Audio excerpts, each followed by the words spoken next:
And good evening.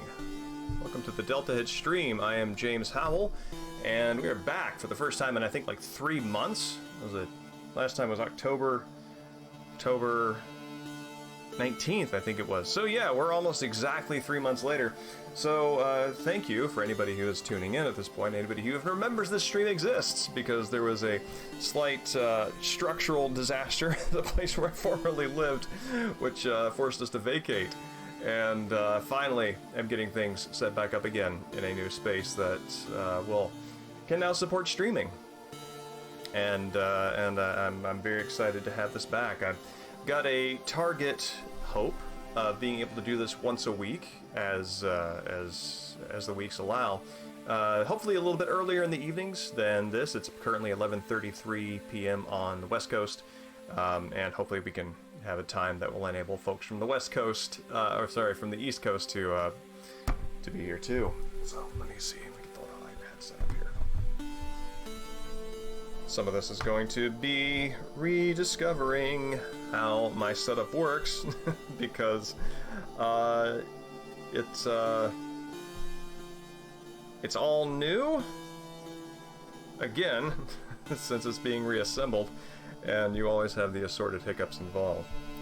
So I am slightly surprised to see that the OBS skin that I used to get this set up changed over the past few months to make the snowball microphone not work, and that took a little bit of finagling. So there is still a pregame show, and though my time for consuming media has dropped a bit, nonetheless, media I do consume. So the book I've been reading lately is by James Herriot. All Creatures Great and Small. James Herriot was a veterinarian in the, I want to say, the interwar years in England. And he was a rural veterinarian, which meant a lot of livestock, a lot of horses, a lot of cows, a lot of pigs, a lot of foaling going on. And what's interesting about this is that small animals like dogs and cats and the like had not become the sort of staple of veterinarian activity that we typically think of them as now in a fairly sort of comfortable non-agrarian world. And so he's essentially like a technician for much of the economic machinery that's running these parts of the countries, and these parts of his country.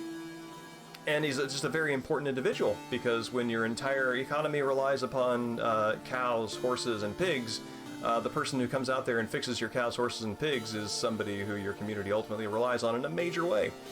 And I do have a section of this that I want to share with you that it's not gruesome. It does discuss what happens to the dead animals. So if that's a squeamish thing for you, you might want to mute for a couple of minutes. But I think this is actually a really lovely thing, both in terms of a fascinating thing to describe and also sort of just the aesthetic picture it paints. So let's see again. I'm going to save putting the words up on the screen so I can tell you the context. So there is an individual in this community whose farm takes, it's kind of basically a charnel house, right?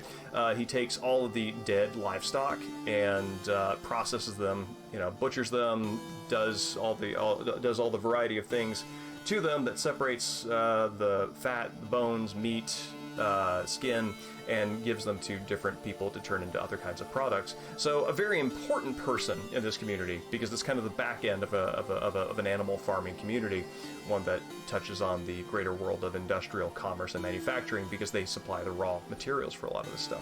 So it's just the description of his place and the role that it has in the veterinarian's world, which is really fascinating. Let's see. So yeah, the first part is okay. So the place is just foul, right? I mean, it's like it smells a mile away. It is basically this farm of death and dead things, and it kind of has like even maybe kind of like a horror movie vibe.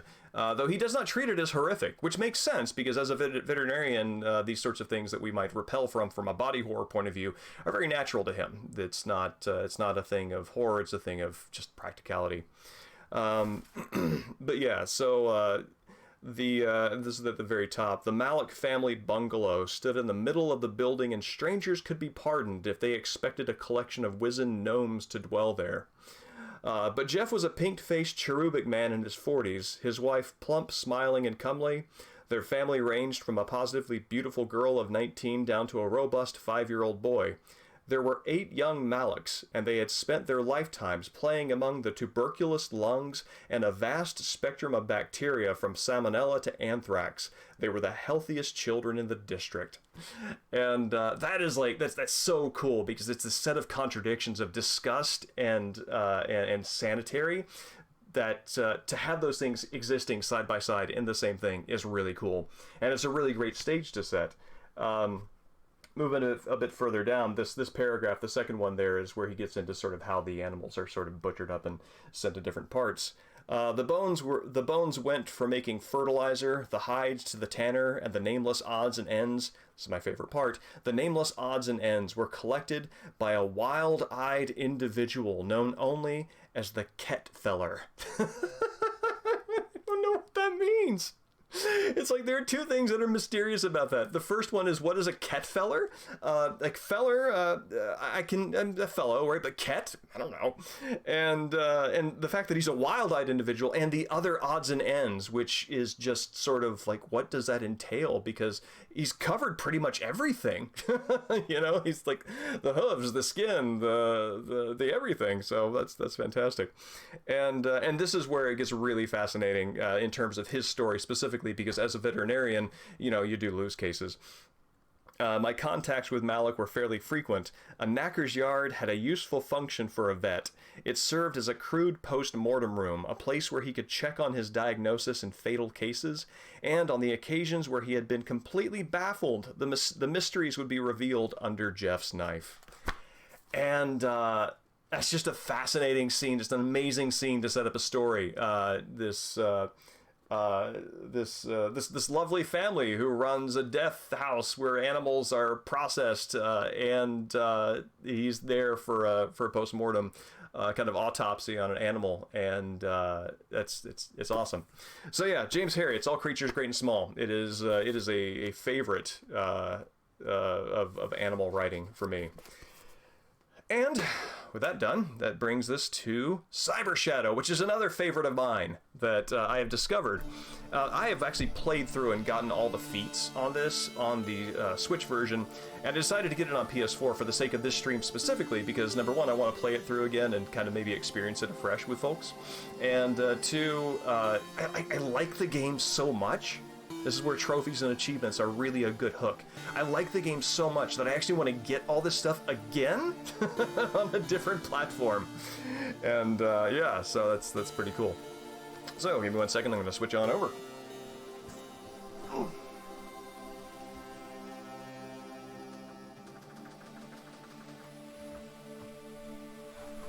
And as you can see, I am in the process of putting this space back together. Oh, I'm also really excited to be using the DualShock 3 again. I do not have a specialized action game controller for my Switch, so it's somewhat uncomfortable for my wrists, which see a lot of use. I've been playing a lot of banjo lately.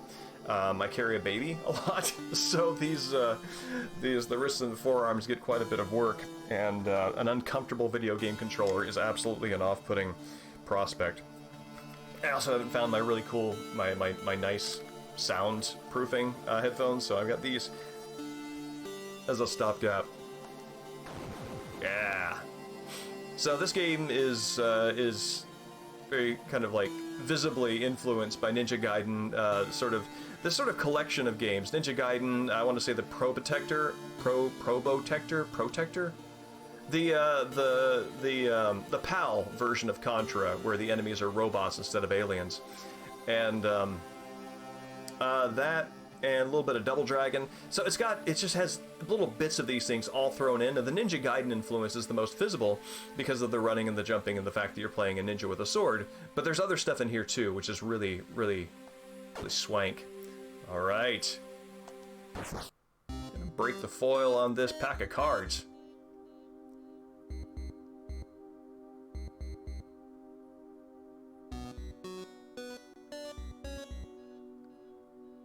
I love how the servers in the background there have a sort of Japanese graveyard feel to them. It's a lovely style, lovely touch. And this is our dude Shadow, who is a cyborg version of the man who we see here, who is flesh and blood, clearly, in this flashback. We lose power,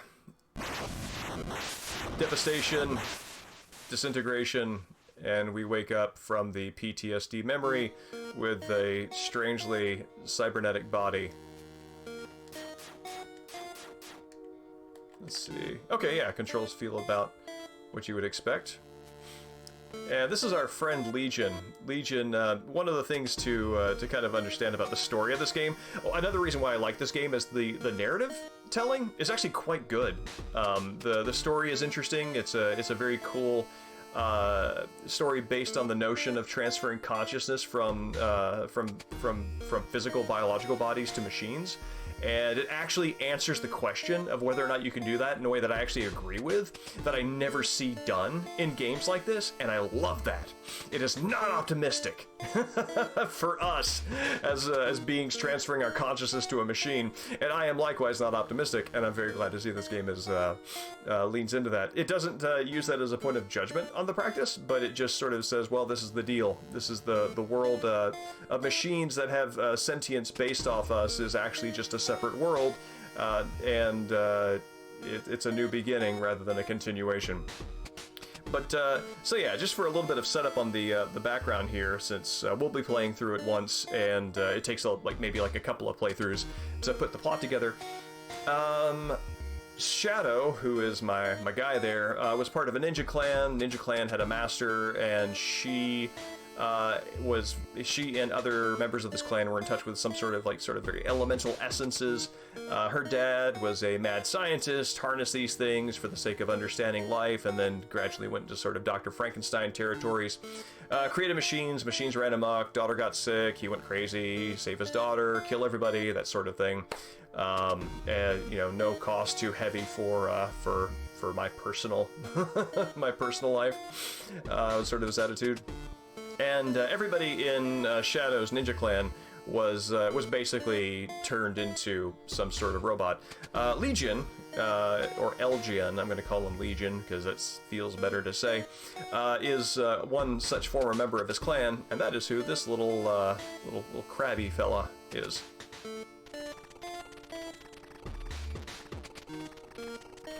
Within operational specification. I hope somebody is that pleased to see me working normally. Not exceptionally, but just, yeah, this is fine, you're right.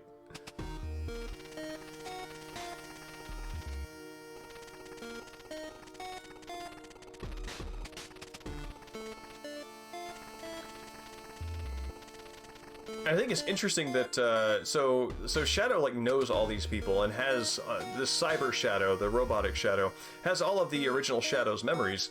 But let me see, is the volume on this turned down? Yeah. But characters introduce themselves to him as though he needs to be reminded.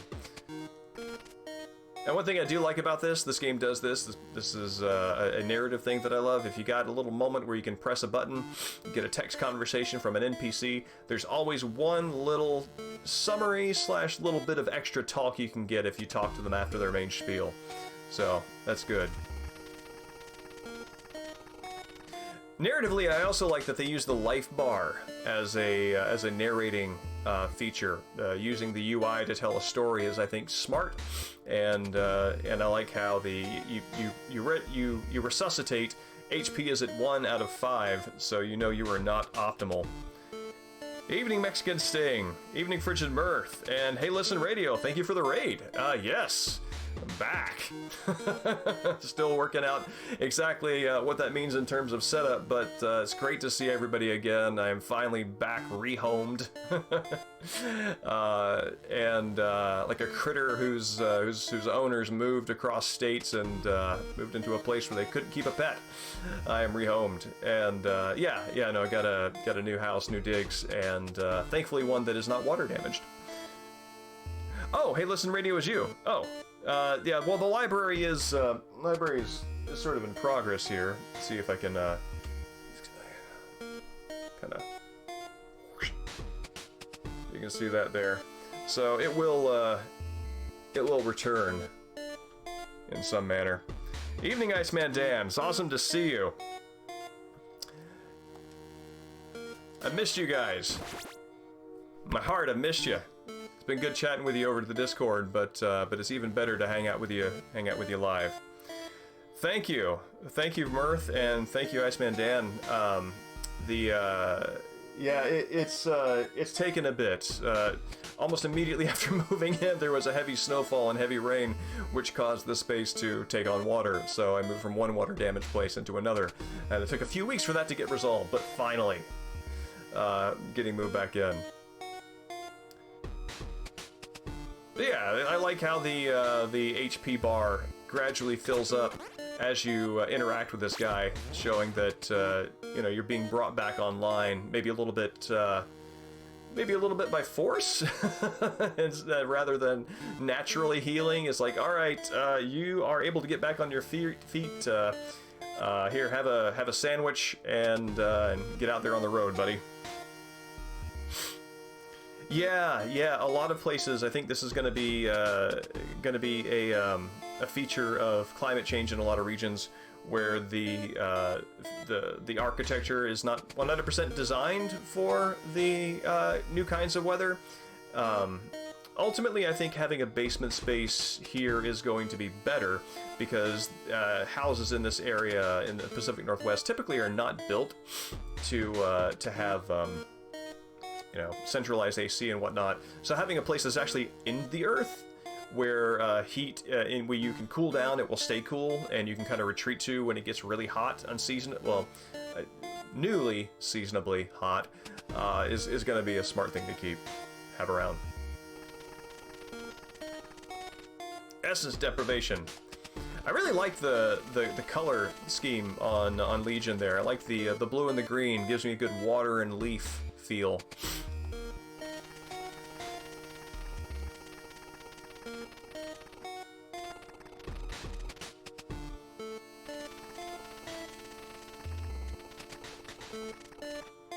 And yeah, something this is not apparent when you play this through the first time, but you do discover if you find a little secret hidden area that Legion here is appropriate to the name. We are Legion. He is manifested over a series of robots like this. So his consciousness is identically placed across these little crab robots. And what he's meaning here with interference detected, connection lost, I think, means that this specific unit is disconnected from the rest of the mind. And it's interesting. It's not like a hive mind, right? It's like a single mind that has many eyes, and that's a nice distinction that I think is really fascinating. And these right here, these are your little respawn points.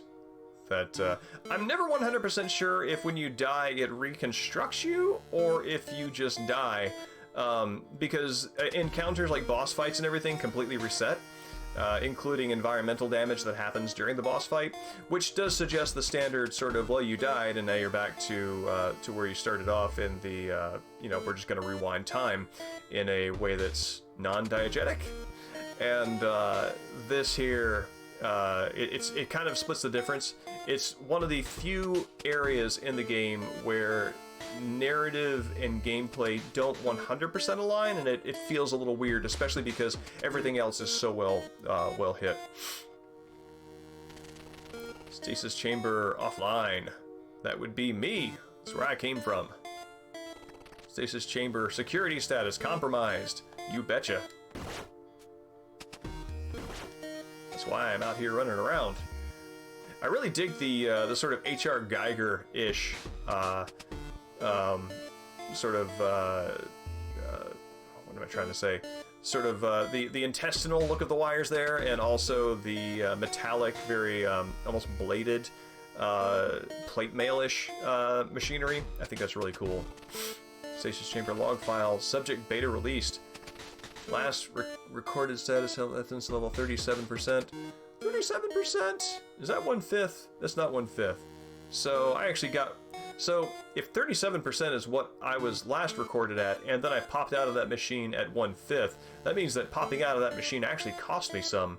So that's kind of a nice little bit of... That's kind of a nice sort of narrative detail.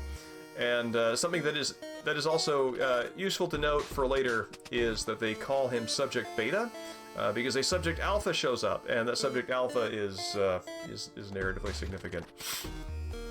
Also narratively significant, we learn to jump. Hop, hop, hop. We learn switches. Oh, I love that animation. It's so good. Yeah, I often bounce aesthetically off of games that have a retro pixel aesthetic. This does a really good job of captivating me because it actually achieves the level of visual detail that a lot of 8-bit pixel games manage to achieve on a CRT, but that when you play an 8-bit game on an emulator, you don't get the CRT fuzz, you don't get the you just don't have the screen that the art was designed for, so it looks it just looks different than it was sort of intended to be created. This game manages to use the crisp pixel look and also create the feeling of an 8-bit game being played on a CRT, and I like that. Evening, Nindiff. How are things? Things are good. Things are good. I am back, set up in a new space, and able to do a bit of streaming again. Oh, this is also a really nice thing. So you can video settings. You can turn on a CRT filter. Look at that. And this is very nice. You can turn on bad wires. So you get the little offset there. That's great. How are you, Nindiff? It's been a while.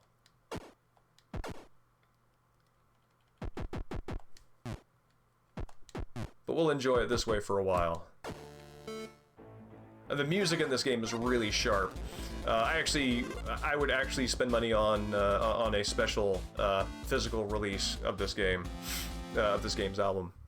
I think this music is really good.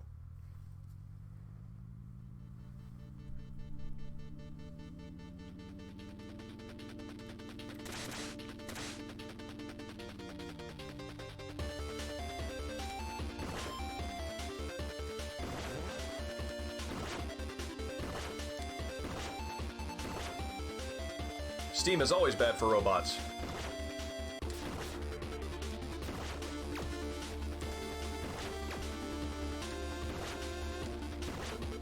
As I mentioned early in the stream, I've actually completely attained all of the feats, which are the trophies and achievements analog for Switch versions of games.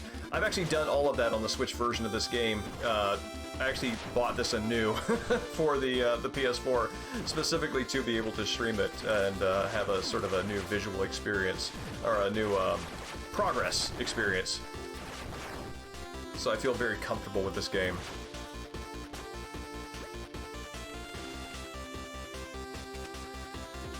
One of the things that is also very smart narratively about this game, there is actually quite a bit of backstory and context to understanding what's going on, but it does not focus on that at all. It does a very smart thing to orient you. It tells you this is the bad guy, this is who you are, this is kind of what your situation is, that's the bad guy, and this is why you're going after them. And that's really good because this music and this format, moving left to right, it's you know, left to right, left or right, either or. It's very simplistic and it's not very complicated. So if you introduce that with complexity that doesn't quite match that gameplay, it feels off and it feels weird. But no, they meet the game where it's at right at the start, and they fold a lot of that narrative in later. One of our companions, one of our 4 companions is nearby. That's who I'm going to find. Actually, forgot that part. This is the part of the game where I get sort of Probotector, Contra vibes. These little wall units here. They remind me of the wall guns that you see in the first level of Contra. These always have 2 hits. which is a nice touch to that enemy, because otherwise they're kind of boring and kind of bland, and you don't really have to think about them too much. Just get there before they fire and hit them. But the fact that they have a second one that pops out makes you think about it a little bit more than you might otherwise. I also like that there are some of them right here that, so as you notice there, the one that I just destroyed actually was in a state similar to this one, where the shielding doors haven't opened completely. So I can actually not attack this and be totally fine. But if I attack it, then that works the shielding doors, and one that can actually hurt me pops out. And I think that's cool.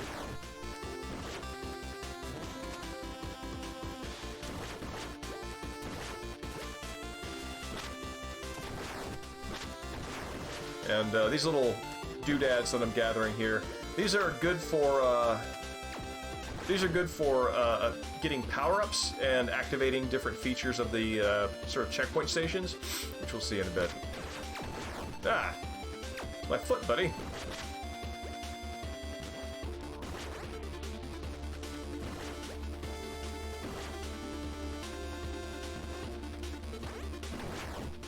Oh, ah. That's a hot foot moment there.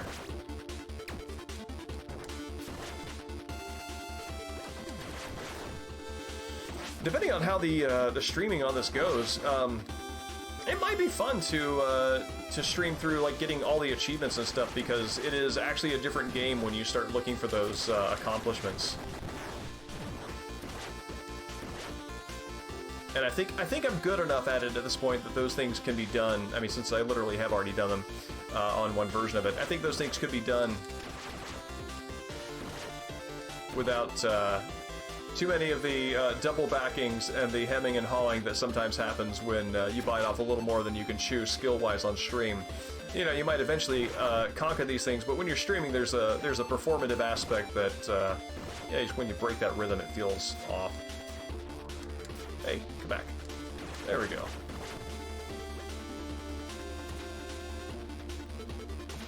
Iceman Dan, how are you? If you were still around. I meant to ask, but got caught up answering another question.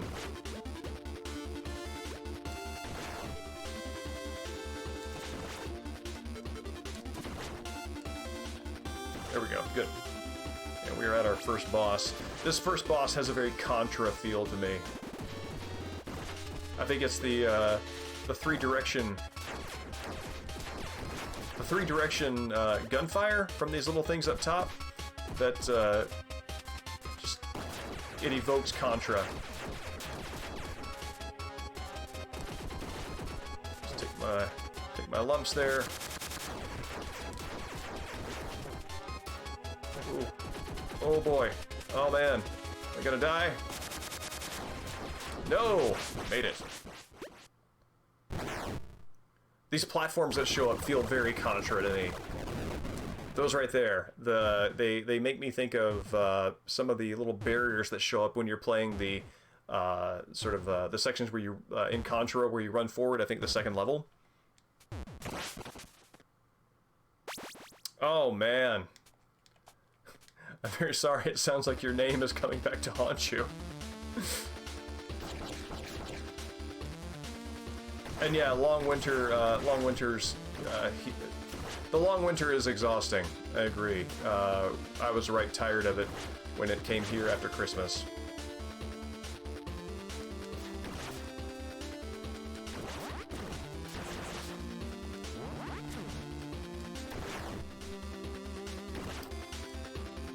These enemies are interesting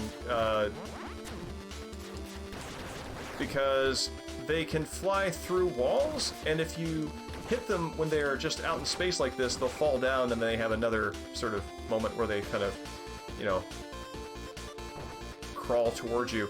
But if you hit them while they're in a wall, which they can technically move through, just because that's the enemy type that they are, you can't evade them, then they'll just die instantly. So strategically, it actually helps to hit them when they're... That's also cool, that if they fall too far, they blow up. When they're doing their video gamey thing, that's actually the opportune moment to hit them. Well, that's PS4 controls I gotta get used to.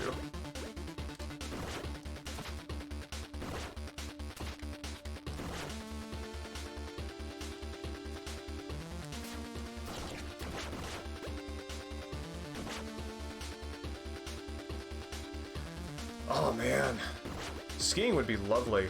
That's actually something that is actually available in this part of the country that is not from in the southeast, typically where I'm from, and that I would be wise to take advantage of as well. Have you done a whole lot of skiing? I did a lot when I was a boy. I lived in Germany. That was more readily available.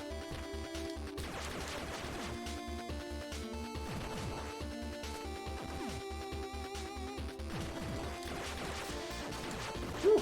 Those spikes down there are one-hit kill.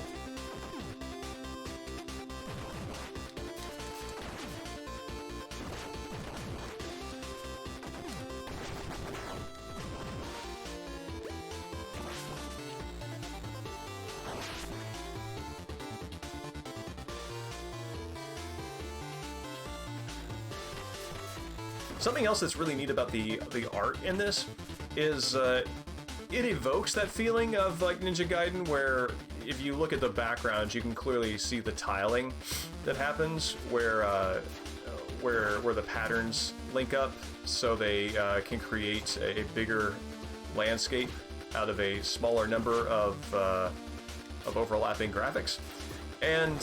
But at the same time, like when you've played those games, like when you're a kid, for example, right? You don't really notice that. It all feels very organic and it feels very flowing and differentiated. And that's what this game does feel like graphically. It doesn't feel it doesn't feel tiled. I mean, obviously because it's not tiled, it recreates that feeling of not being tiled that older games had.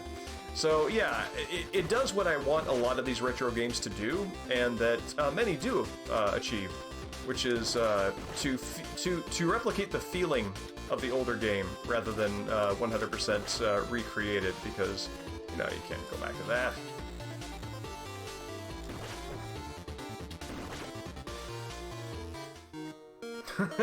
that. Ski stream. Oh man. Yeah, that'll be something like a skiing geoloc game. Like, oh man, can you imagine a geoloc version of Ski Free? That would be something. And this is actually the right part of the country and the world for a Yeti, for an abominable snowman.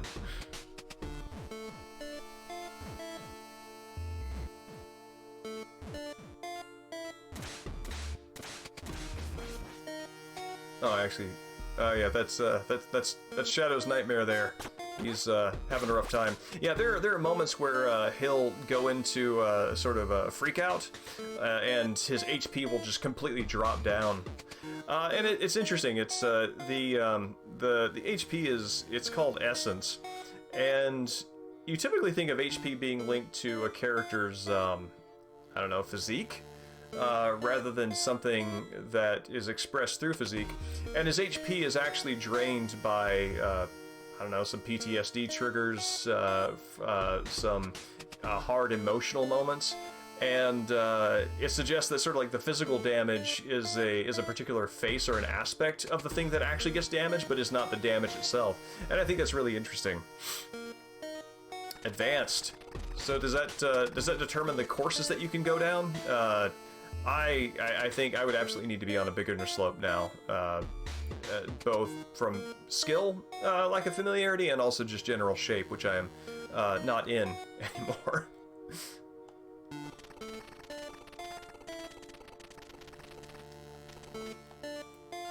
Full strength, buddy. I'm doing my best. I like that. I have that second thought.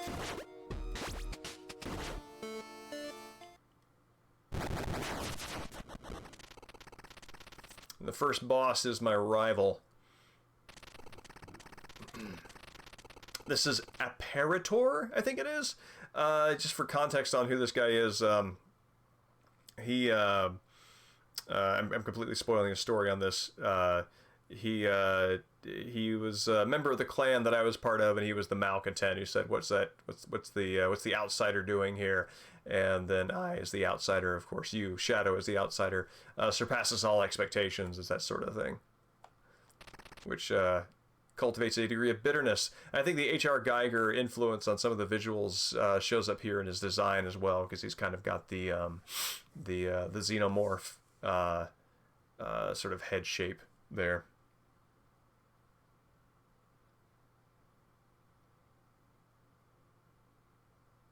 Out over your skis. Oh, interesting. I actually don't think I've heard that phrase before. Maybe I don't come enough from like a skiing culture to have encountered it. And Apparitor is a good boss. It's feels good. Recognizable patterns. And it's a good beginner just kind of let you know the sort of boss fights that they're drawing from Ninja Gaiden and others. And he's got a more intense second phase, but he's not one of the bosses that has like 4 or 5 phases and he's just a regular boss.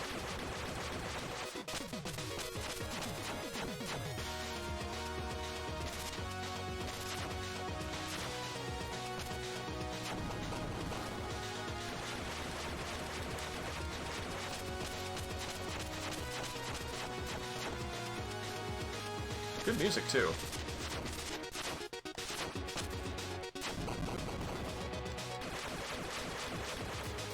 Oh!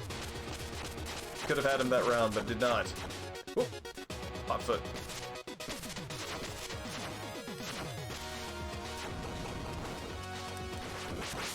Ba-boom! Yeah, the feed up there says fight with honor. If you're really aggressive, he's got a real long cooldown time after each attack, but you know, when he bumps into a wall, he sort of bounces back, and his back is exposed to you, and you can hit him in the back. And if you attack him like that, he actually has a different dialogue moment here, and he's like, you know, I always knew you dog, you never fight with honor, and so yeah, that's cool. I dig that, and. Yeah, it is a little bit harder, but I don't think it's really much harder in terms of difficulty. It just takes a little bit longer. Oh, okay. Gotcha. Oh, that makes sense. I mean, if I think about it from that point of view, it is sort of disastrously visual. Out over your skis.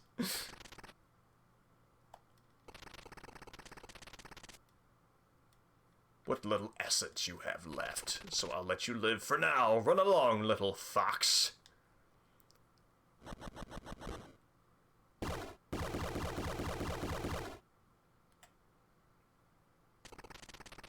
Hello, Pastel Ninja. One wonders if this is the color of the ninja costume pre-capture and essence drain, or if this is just what that suspension fluid has done to it, because it seems a little unstealthy. If that's your wardrobe, I think maybe some of the picture as to how you got captured is starting to come into clarity, come into focus. And also, it sort of draws a little bit from Mega Man, even though I'm not getting my power from the boss I just fought. The power that I get is linked to something that he does special, which is throws the shuriken, and that's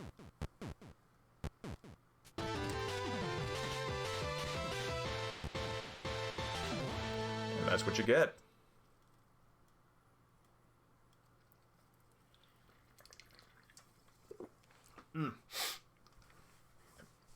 Possibly. I'm trying to think. It does have a pretty significant difficulty spike around the last fifth, which I've actually seen a lot of people stop playing it around there. People who are not, like, people who don't get over the difficulty curve and who are not dead, you know, sort of like dead set on beating it. A lot of people kind of bounce off that point, and I can see it. I can see the difficulty curve. There was a point where I was like, oh, it's going to take me a couple more nights to beat this than I thought, but overall it feels quite good. Oh, that's interesting. I never noticed this little sound effect thing before. So, like, listen. But then, I'm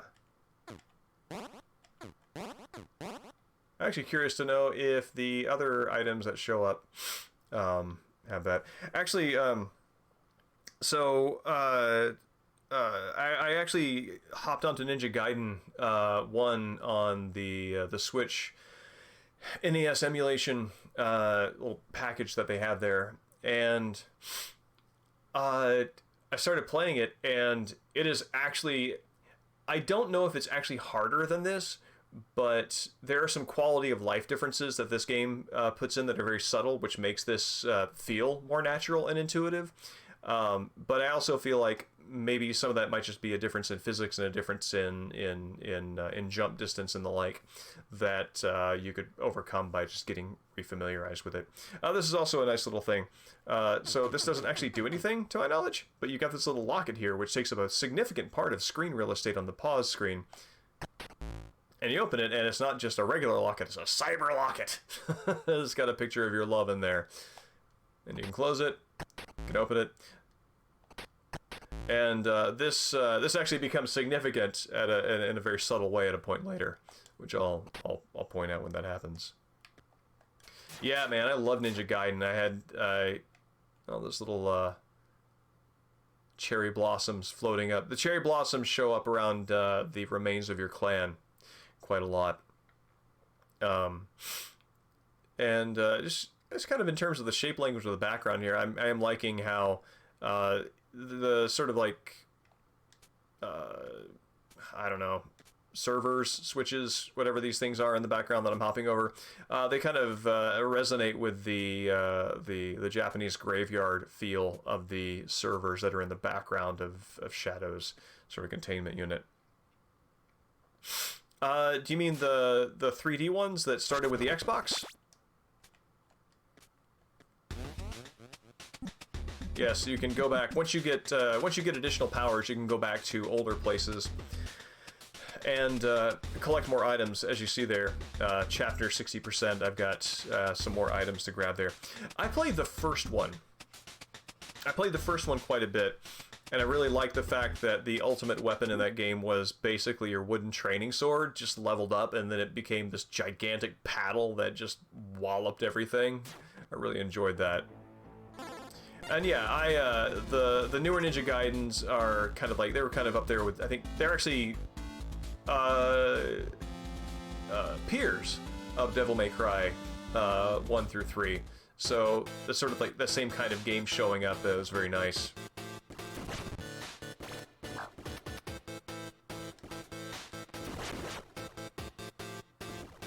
More chill, more cool music. Really dig it. Like, I like the music so much, I actually kind of want to learn how to play it. Which is cool that I can do now. And these little chompers there, they'll kill you in one hit.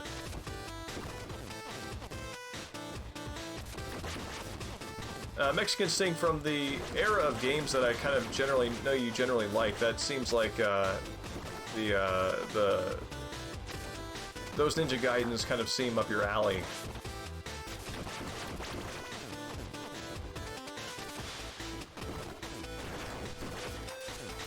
And there are these little...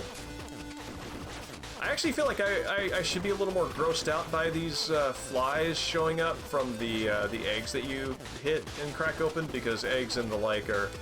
I just, especially with insects, I don't like them. No sir. No ovipositors for me. But they're called rust flies, and I think they might be mechanical as I am as well. Whoop! That's gonna drop you through. And that, like, if you look there at the shape of the egg, it almost looks like a Pokeball, right? Like it's got those sort of like hard edges and very defined connecting points, like as if plates are held together, and that makes it less gross.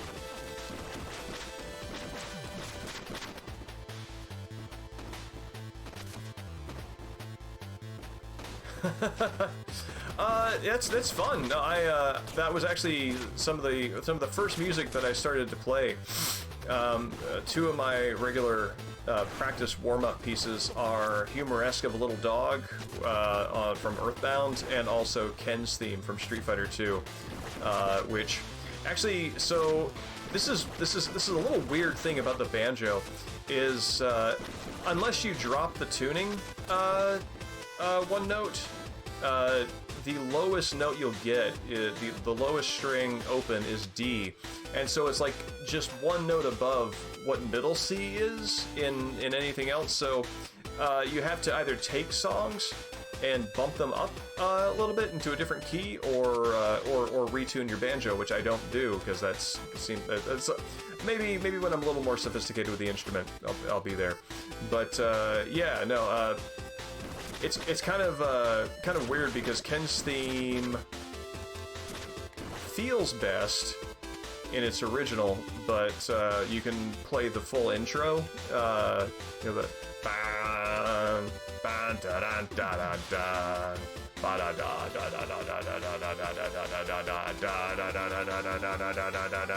like you can get that if you bump it up one. But yeah, I'm enjoying it. I've as many people have, I've liked music for quite some time, and it's kind of gives you kind of a godlike feeling to be able to create it. It's that is a side effect of learning to play an instrument that I had not thought of. And yeah, if anybody's interested, I can prepare something for some time, and that would be neat.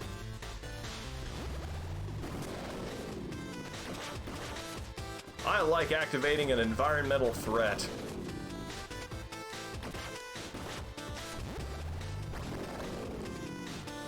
Seeing that giant laser flash across the screen and knowing that I did that, as a player, that's a good feeling.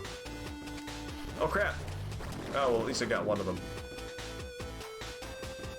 Also, a really nice thing about this game is that it does the thing where, in many cases, you logically think that, well, if this gigantic laser blew a hole in the wall, can I go through that wall, or do I have to go through this bypass? You can totally go through the wall, and there's a little area there that actually lets you skip a whole area. That is neat. Hey, Ark, it's great to see you. Yeah, no, it has been 4,000 years. Another great thing about the current setup is I am in the basement of the new residence, and that puts me, I want to say, safely out of sound's way. Basically, I can be a little louder and not have to worry about waking anybody up if I'm going a little bit late like I am tonight. So it's nice. How are you, Ark? I know we keep in touch semi-regularly, but it's good to ask you that over this format.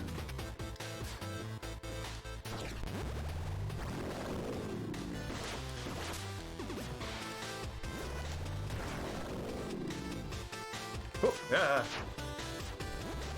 There we go, buddy. I feel that the fire sound effect on this guy is feels a little chirpier than it feels like it should be.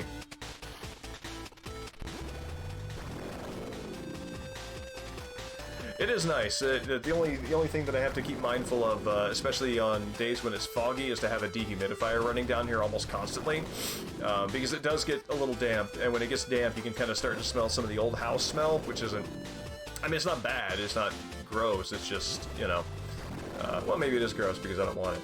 But yeah, and I just have to have a dehumidifier running. Yeah, this is what those the little bonus items that I'm getting are. I can use that to activate different different functions of the checkpoints, which is a cool way of. This is really smart. Because it lets you sort of control some aspects of the difficulty by, and it doesn't really punish you for using one over the other, for however many of these things that you choose to activate. So I can activate full health repair, I can activate full spirit recovery, which is sort of my mana that I use to use special abilities, and I can also activate a special item that I can carry with me to the next, you know, till whenever I either lose that or get a new item. So yeah, and if you spend your essence currency on all of these, you're going to run out really quickly and find yourself, and you're going to find yourself at a point where you would like to bring something online, but you can't because you don't have enough money. And this game doesn't really encourage farming a whole lot. There aren't really many great places to farm in a way that feels comfortable. So what it's doing through all that is it's encouraging you to kind of think about how you're spending this currency. The way that I strategize around it is I will just typically not buy anything unless I die several times, and then I'll start improving that checkpoint, because clearly that's where it's needed, as opposed to just bringing things online for the hell of it. Yeah, I was thinking, this is a little later. I'm actually really glad that, Iceman Dan, that you were able to make it, because I know that it's potentially quite late for you. And I was actually thinking this is actually probably a good time to catch Ark, because this kind of fits the time zone difference well. Boss is kind of a nice mother brain feel. Laser brain, which is a great name.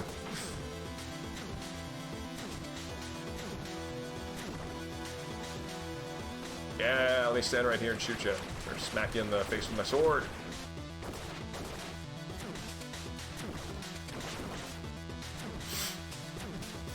Good, good. I find that settling in with a stream is a nice way to cozy up, getting ready to wind down. So I'm glad that this is going to afford you that. Yeah.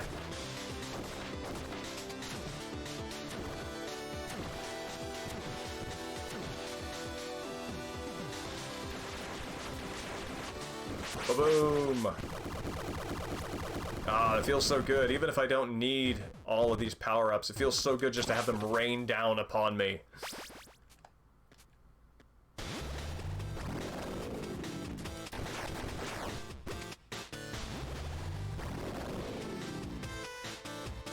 Yeah, that there is, come on and attack me. We'll get this out of the way. That is one third of a that is a heart piece down there, and these little these critters have embedded themselves over machines that I in fact need to activate it. There we go. That's my switch. Oh.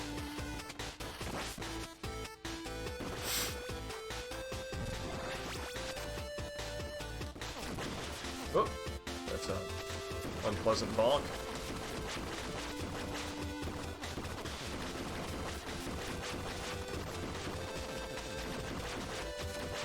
Something that I have found video games and playing Banjo to overlap on, unexpectedly and somewhat unpleasantly, is wrist tension.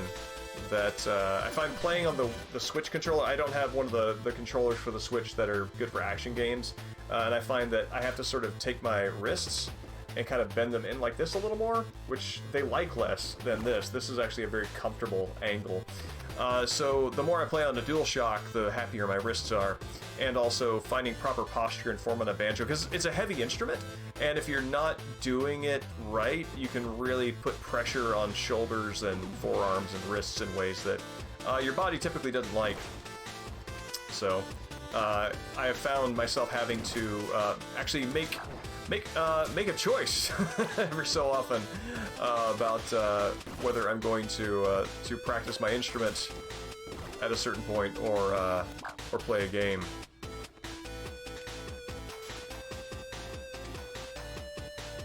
Coffee is good.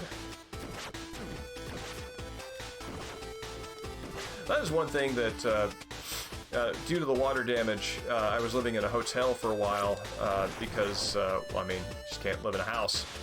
This water damaged, and while things were sort of getting sorted out with the transition to the new place, oh yeah, there we go. So yeah, I was living in that hotel, for which I am grateful that it was there, because it would have been really bad otherwise. But yeah, hotel coffee wasn't great. I was buying a lot of coffee, and I've had to, it's weird how many life skills you just get used to knowing until you don't have to do them anymore. And making coffee is one of them. I've forgotten the balance of grounds to water that made me happy before, and now I have to relearn that.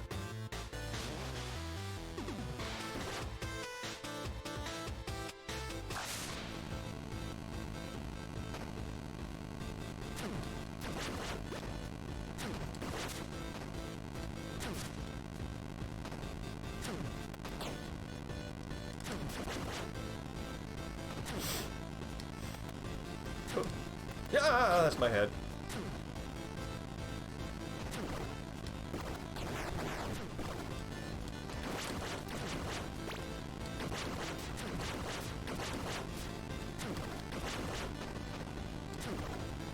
Ooh.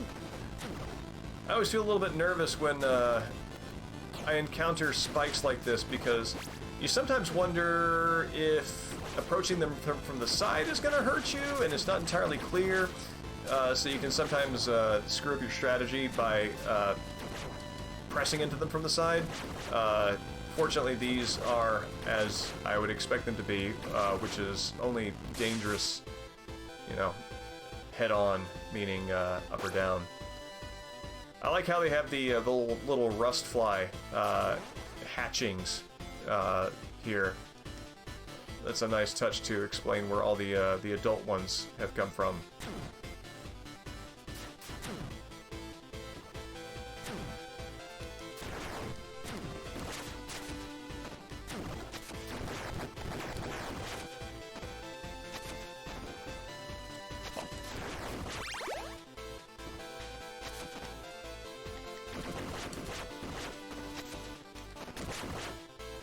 I can hit that. Ah.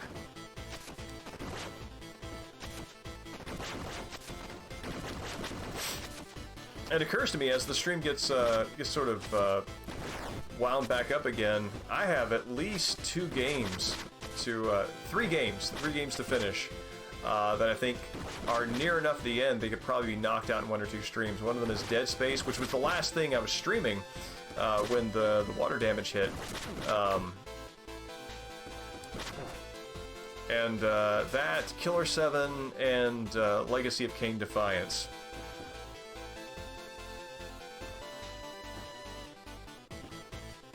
And those guys that I'm hitting, when you hit them in the back, their backpacks, they go down in 1 hit. If you attack them from the front, they're a much longer, it's a much longer affair. Ah.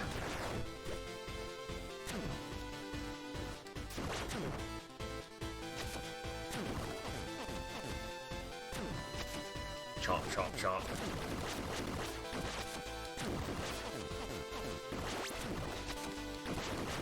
Fortunately, this early on, health is plentiful.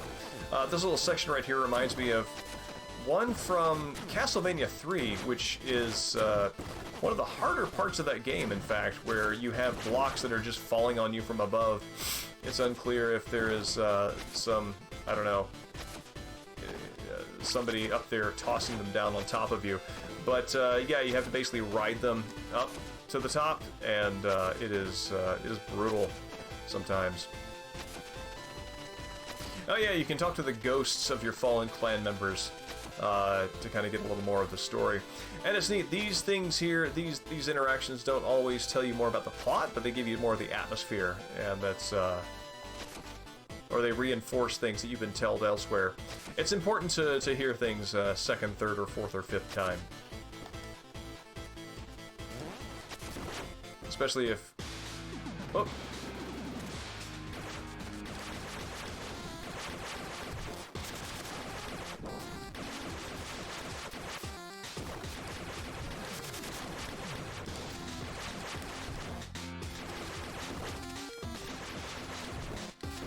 Boom!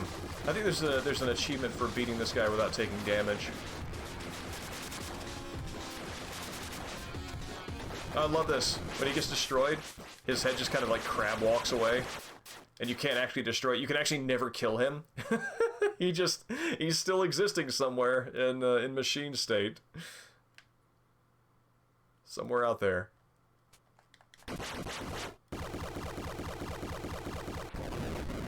And even if I cannot save my clan's lives, I can at least release them from this hell of having their souls perpetually drained.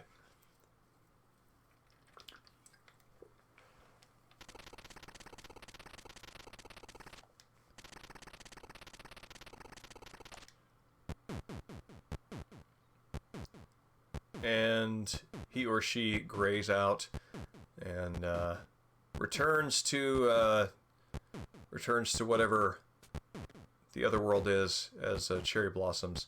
That's kind of neat. It kind of infinity pattern. Hop.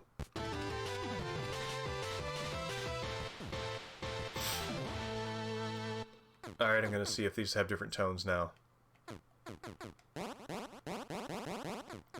Oh no, okay. Just a tone for selecting one that's got a slot there. The sword doesn't do anything, but still, it's cool to see your main weapon on a pause screen. What this thing does, so kind of like going back to the Ninja Gaiden inspirations, you have your shuriken attack, and one of the fire wheel, not the one that stays around you, but you do this sort of like palm cast, and you get 3 little fire wheels spinning up that are sort of an anti-aerial thing.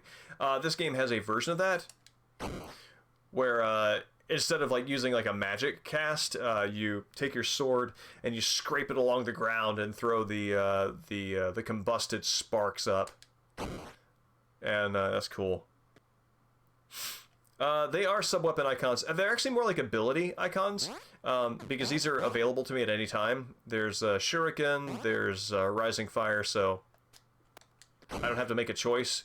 It's kind of like, it kind of makes me think of like Streets of Rage 2, where you've got a full moveset, and Streets of Rage 4, actually, where you have a full moveset of special powers, and you just sort of use them in the same way that you might like a fighting game. And this one is different because you gradually unlock them, whereas you just have them at the start in those games. But that's sort of how it winds up playing out. Yeah, I like it. These cutscenes are gorgeous.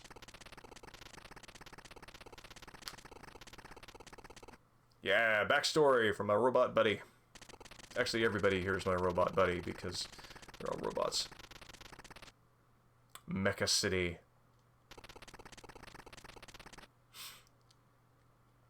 It's interesting because some aspects of this game, the game's story is really fascinating, and it's fun to put together.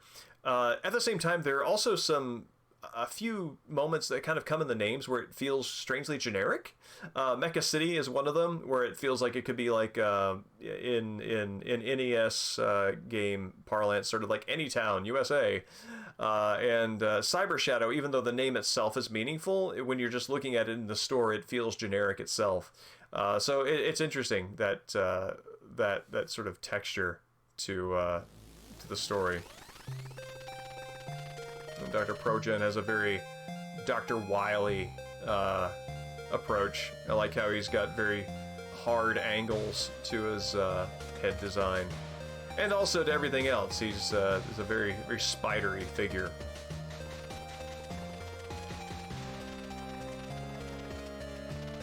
He built androids. Laborers, police, domestic servants, you name it.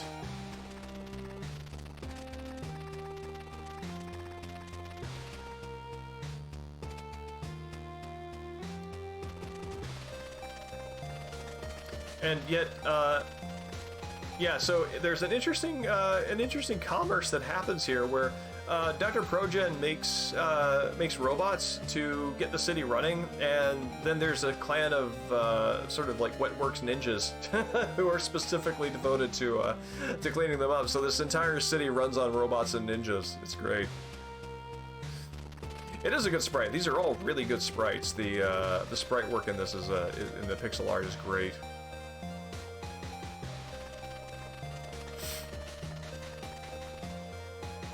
And here you see something. I don't think this was part of Progen's design earlier. The sort of Doc Ock tentacles, possible life support systems coming out of his shoulder blades there. So yeah, without really telling you that there has been change or progression in him, it just shows it to you, and that's a nice subtle touch. Strange experiments, disappearances. This almost feels like it could be a narration from a radio play. I dig that.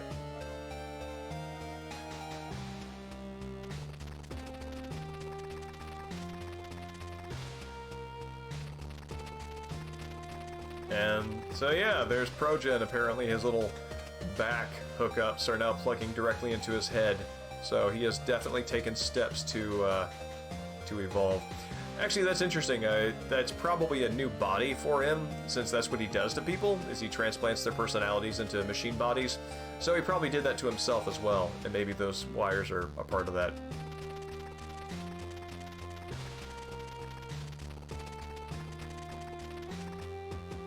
That's a Parador on the right. That's the Scrambler, I think it was, there, underneath his elbow, and Biohunter, who I have yet to fight, there on the left.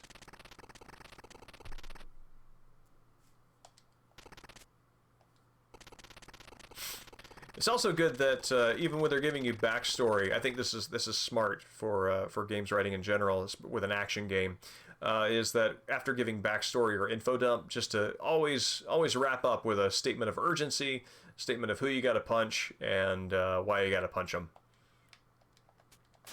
Because that's the thing that people are, that's the thing that the audience that doesn't care so much about the story is going to remember, and it's good to show them the kind of love that that you're showing to the audience that might really be into your story.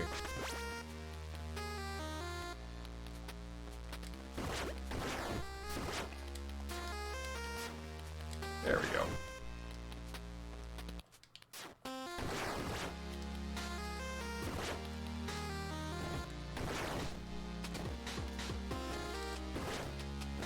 The music is so good. Synthetic? No, I actually don't think I've heard of it. What platform is it on?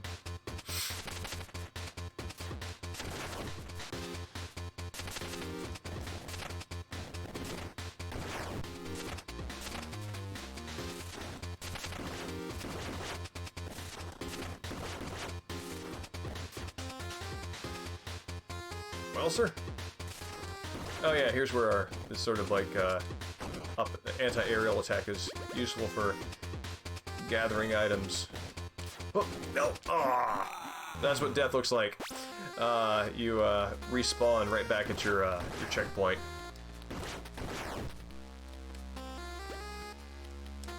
They speed ran this at GDQ this year, and I missed that. I've been meaning to go back to the archive and watch it. Top-down roguelite shooter. No, I'd love to check it out. That sounds cool.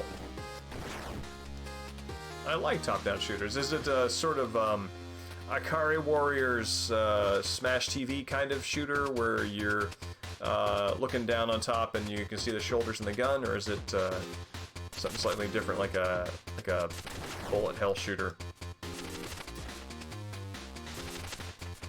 I like stories that are full of robots. That's why this game serves me quite well. I actually think you only encounter one humanoid, and that is a significant person to be seen. I also love the machine design in this. They're great because the representations are 2D, but I can actually visualize what these things look like in 3D, and I really like how my imagination renders them. And I like how I see them on the screen, so having both of those things at once is very nice. This is cool. Along the lines of the special abilities sort of cribbed from Ninja Gaiden, Swag Blade, which is a great name. Swag Blade is a cool one. So you've got this blade that sort of follows you. It's tethered to you, and as you move around, it sort of boomerangs around, so you can destroy things. But you can also hit it, and it will go out in front of you, like that, which is like the golden shuriken weapon from, or boomerang shuriken from Ninja Gaiden, which was just such a great weapon in that game. That's one of those games that even after you play the game, it just sort of sticks with you, and you kind of like dream about every now and then. You're like, oh, hey, I remember that pattern. My brain likes that pattern. My brain likes that pattern enough to sure remember it now, well after I need to know it.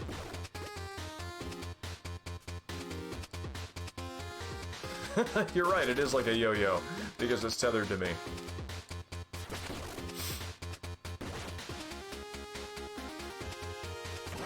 So there's an essence there.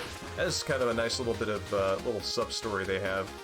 If anybody finds us, that madman Progen killed one of our clan in an experiment. All the remains of our friend's essence was trapped in this container. My mission is to retrieve it. My mission to retrieve it was successful, but if I should fail, please see to it that it reaches the master. And this would be, presumably, the person writing the letter. Oh no, this is the person who died. The person whose essence was in that container. My training isn't even complete, yet here I lie broken. Will my essence travel home to the ethos or dissipate into nothingness? I'm out of supplies, so I'll find out soon enough. So every time I grab one of these heart pieces that is essentially the life force of somebody from my clan that was kind of siphoned out and captured.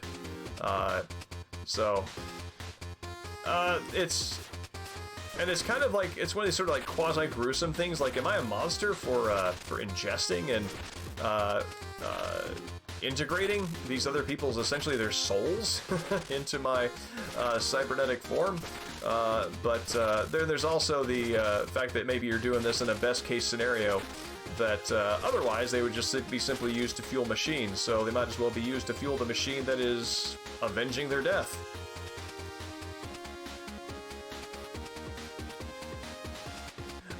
Yeah, I think there was one in. I think there's actually one in all the Ninja Gaidens, which would be a fun. That would be a fun game to stream. I think I have the. I think I still have Ninja Gaiden 1 cart around here somewhere. Though Ninja Gaiden 3 is the one that I remember playing the most of. Oh man, talk about like early streaming, proto-streaming experiences. I had a friend who couldn't beat, who had a hard time beating Ninja Gaiden 1. So I actually, I hooked up the VCR to the NES and I recorded myself playing Ninja Gaiden and beating it. It wasn't like a master strategy playthrough. It was just basically he was grounded or something and couldn't watch me play it. So I recorded it for him and he was able to watch it when he got ungrounded. And yeah, it's kind of I mean, streaming didn't exist, but that was kind of a nice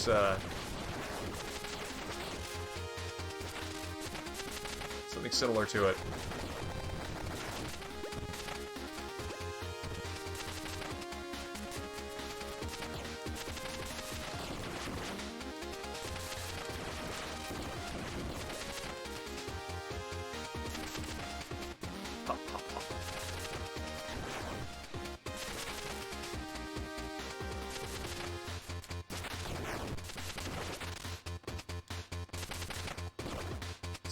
It's a very fun weapon. The physics feel very good, and you even feel cool adjusting it so it winds up like, you know, whacking a bunch of enemies.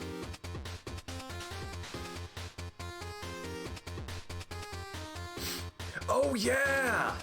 Yeah, it's funny that you mentioned that. Ninja Gaiden 1, I actually have not done a lot of speedrunning in my time, but Ninja Gaiden 1 was something that somebody, Dingy, who you might know from the Discord channel and from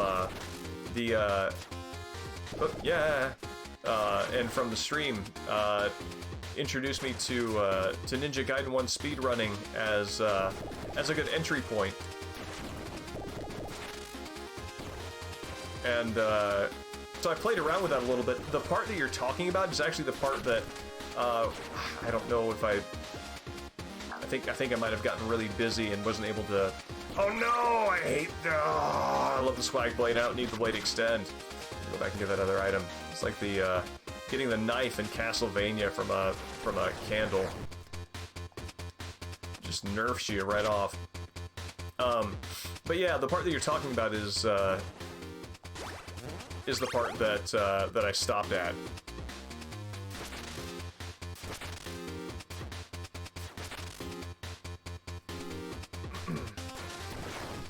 Oh, I believe it's difficult. I was, there was one little trick to it that, I remember being kind of astounded to discover where, always get caught by that one, where if you press down or something on your blade during, there's something you can do where you press down and attack at the same time, when you have the jump and slash, you know, the whoosh thing that just butchers any enemy. bosses in particular. But yeah, where it's like you'll just do a regular sword slash instead of using your mana to cast that, and yeah, like it was great because that's a game that I was good enough to play for my friends, you know, on like staying over at each other's house at night, and I never knew that, and that's the kind of thing that I love about those games. Like you know, you share tips and stuff like that, and you find little things like that out. So it's nice to know that there's still little bits of wonder like that for games that I know waiting for me.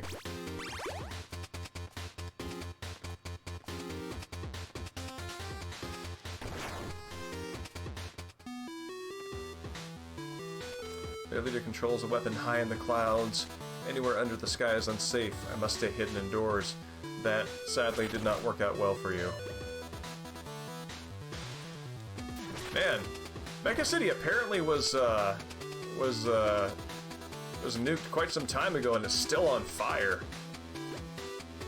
That is impressive. Or maybe, my face. Maybe it wasn't as long ago as I thought. Shogi Explained, great to see you. Yes, I am back. I have a new space, and I have the inklings of a streaming setup coming back. As you can see, I haven't quite found my old headphones from the move, but these do well. A little less comfortable.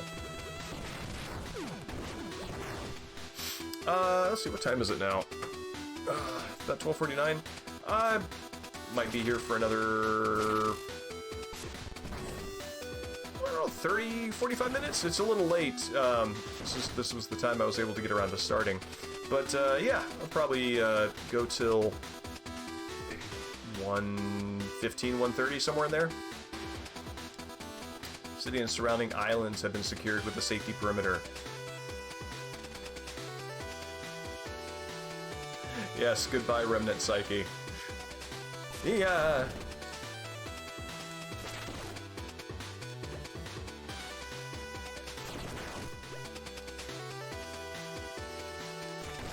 Ah, yes. The robot programmed to throw boulders.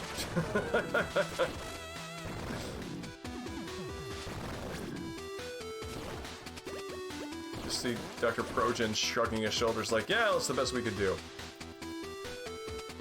Awesome. Really glad to see you.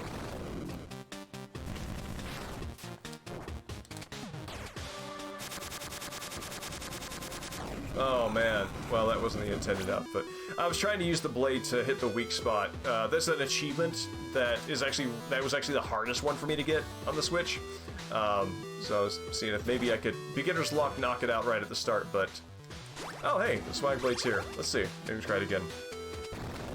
Of course I get the TMNT reference. You take me for.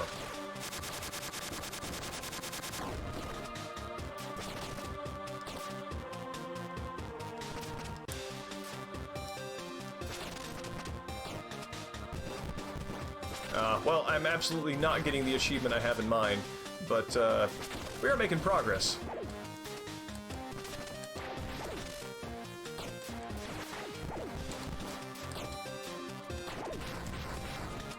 Hey, mind your own business, Buster.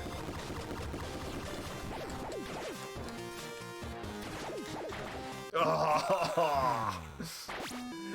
Yeah, I don't know if I'm teleported back there, rematerialized, or what, or if it's actually just resetting me. Oh yeah, no, it's great. It's the sort of thing that feels kind of dorky now, but when you're a kid, it's great. I mean, it's cheesy and it's a lot of fun for kids, which is all it needed to be. I don't know, do you remember the Ninja Turtles music album where it's like, oh, the Ninja Turtles, they're a band, and they go on tour. I had that cassette and listened to it regularly. My parents were very cool about letting me listen to it on long car rides. Boom.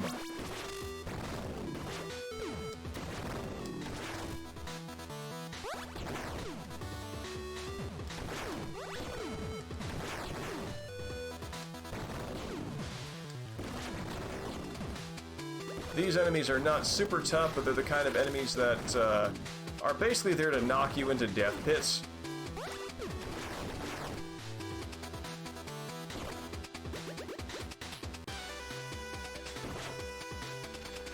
My friends are captive, neither alive nor dead, in the void between here and the ethos.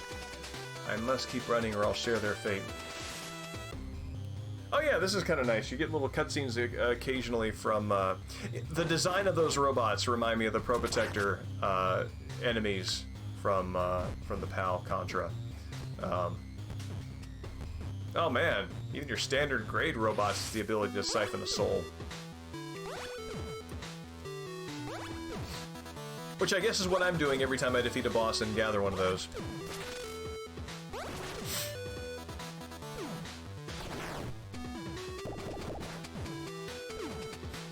Oh, I know, right?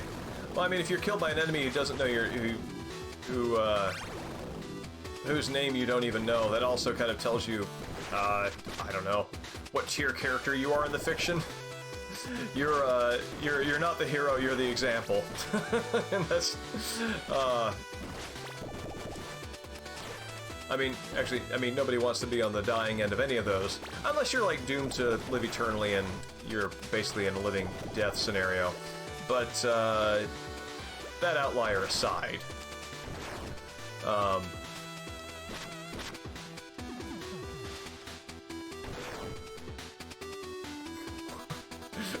look at me, he's so sneaky. He's like, he's in his getting pumped, animation. Always just waiting for me to come by. He'll be there forever if I don't finally free him from his fate. Ba-boom!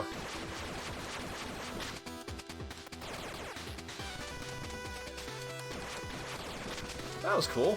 I actually did not expect him to jump up into my airborne projectiles. I guess if I didn't say anything about it, I could come across as being fairly clever, but not this guy. Ah!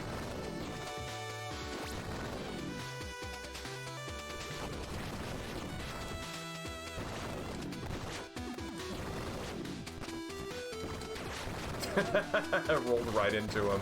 That's great.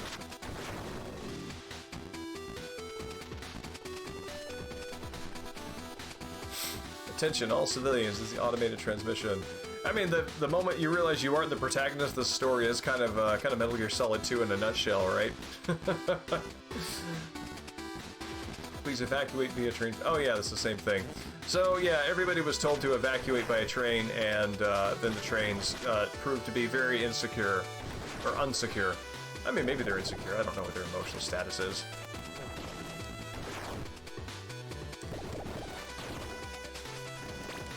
Oh.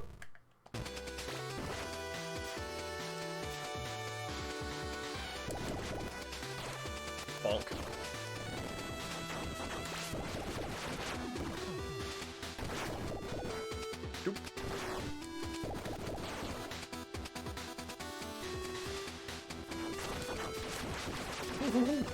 These also are enemies who are less a threat on their own, but more, I find, good at knocking you into pits that kill you instantly.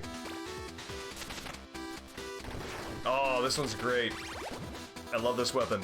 So it's a shield that blocks projectiles, but then as soon as you attack, it sends a wave forward.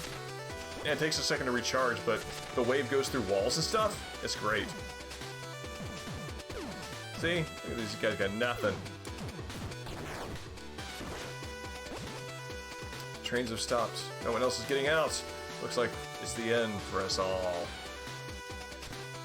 I like the idea of, like, ninjas as civilians taking trains to evacuate. I am using the DualShock 4 for this. I mentioned earlier that I've been having some sort of wrist difficulties as a combination of playing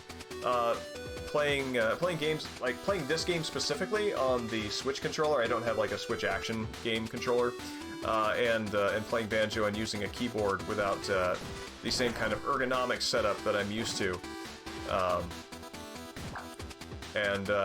My wrists are much happier with the DualShock 4.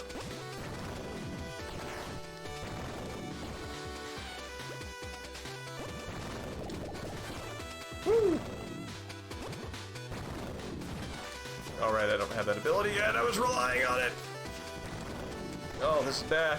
That's bad. Dare I? Yeah, let's get the cash. Alright.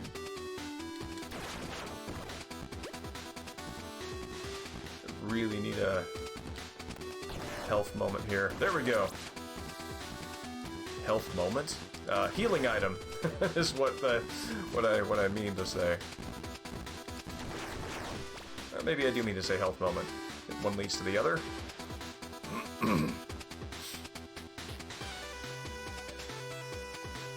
Whoever's controlling the aerial weapon stalks his prey from the top of this building.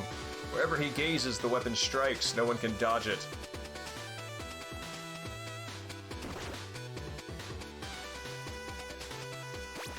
Let's see.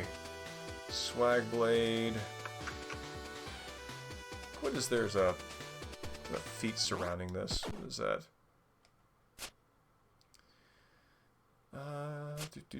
Scrambler. Defeat Hunter tank without destroying 5 Hunter boars. Defeat Biohunter with sword only. Okay. Totally do that.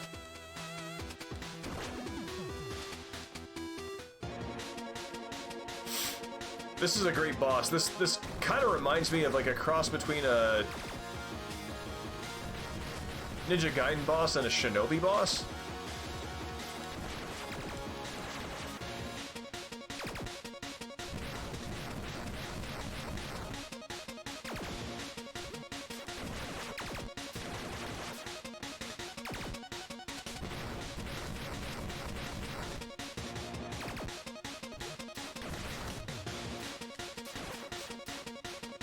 Oh, I ran completely into that.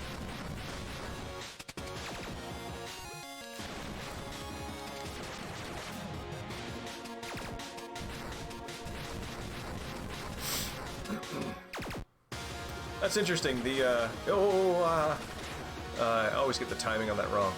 The feats and achievements on this game. Oh, I love a boss fight that changes. Oh wait, no, it's not doing it this time. It changes the environment when you get halfway through.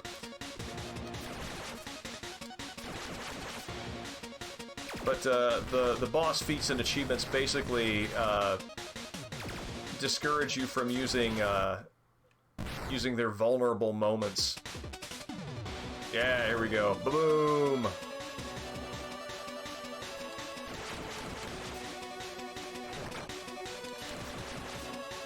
Oh, that was... Ah! Okay. I can do that this time.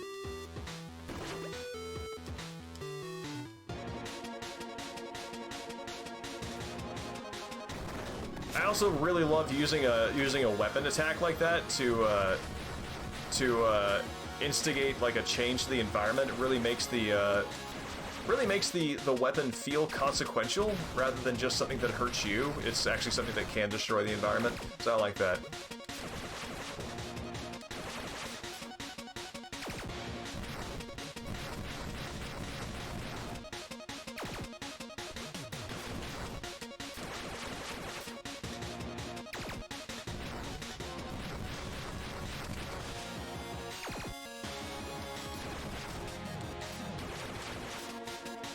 And if I don't get him with only the sword this time, I'll use special attacks. We can make some progress.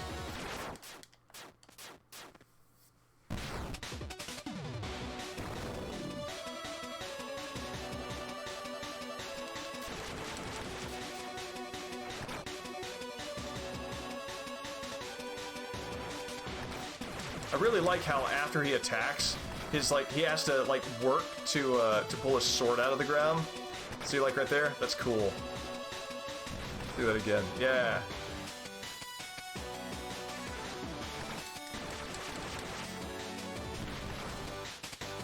It's also really cool just to see like a giant ninja get stomped by a smaller one.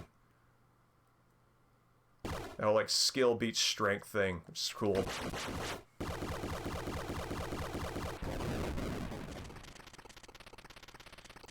Blade's plenty.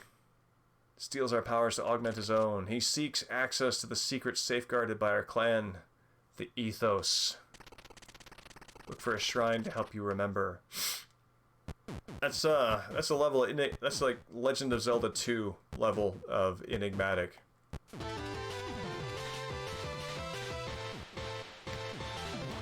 Attack in air, down attack. Speaking of Legend of Zelda 2.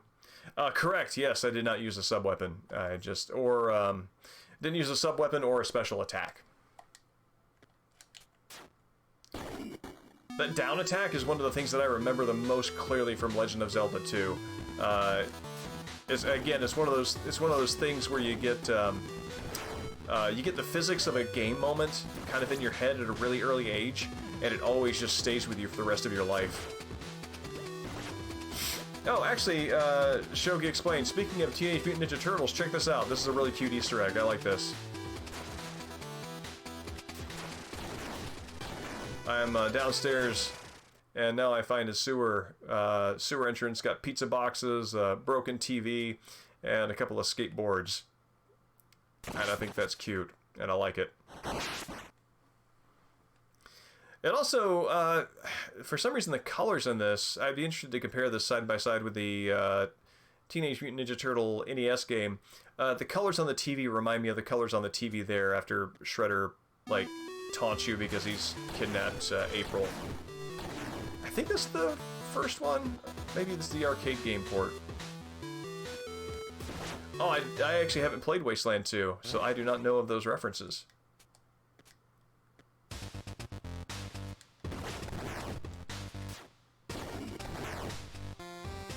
I feel the essence of the fallen crying out in desperation.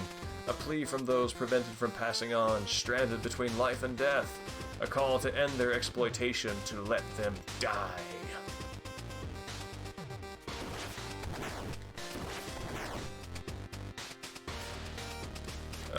Oh yeah, and you can still do your special moves, even if you don't have mana.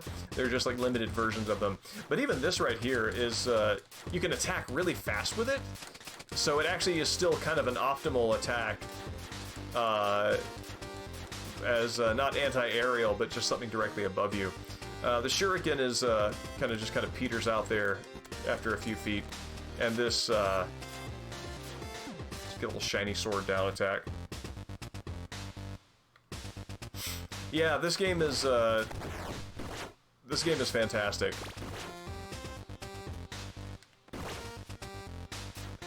And there are also some little mobility tricks you can use with your special attacks, like I'll show you.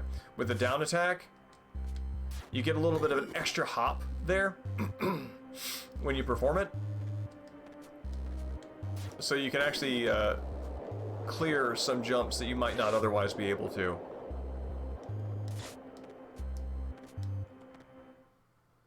Actually, now that I think about it, that actually becomes really relevant right here.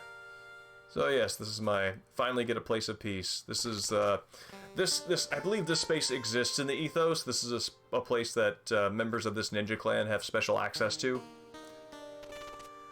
Your fate keeps pulling you back into the eternal Ethos, but you'll belong neither here nor there until your mission is complete.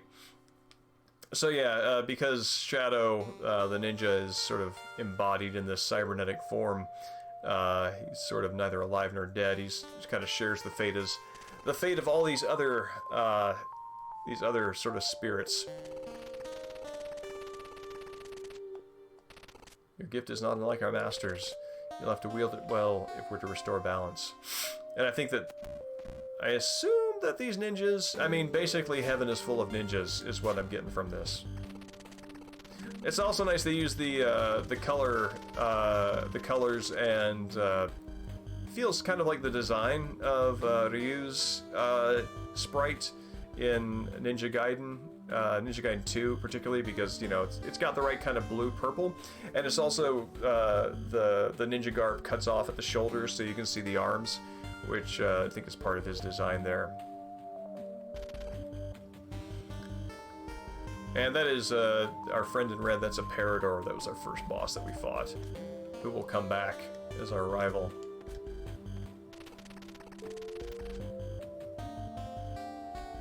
It interests me that you need glasses in the Ethos. Maybe you just prefer them.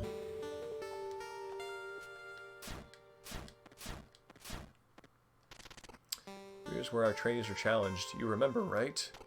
Maybe you can show them how it's done. Reaching the top before that monkey? Nearly impossible. Every ninja clan needs a trick monkey. Realize there is nothing to hold on to. Let go, and the world will carry you. I have yet to fully grasp the meaning of this. Is that code for to use your sword strike? Because I think it might be. Yeah, you can also refresh your sword strike once you hit something. It's like... just one jump will carry me across there. I tried 100 times, and the cryptic hints sure aren't helping. But I'll never give up. Alright, monkey, it's you and me.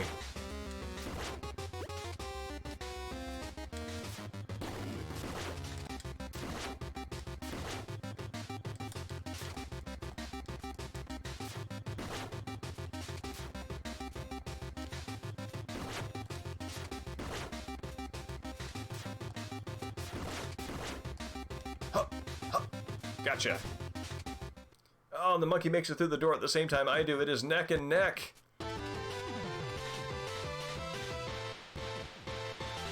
I've never done this before. I wonder if the monkey will actually take that orb, because it seems like a scripted neck and neck photo finish moment there.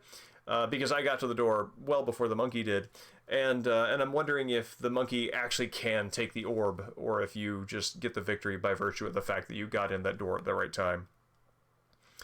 Wall slide. Finally, I become full ninja.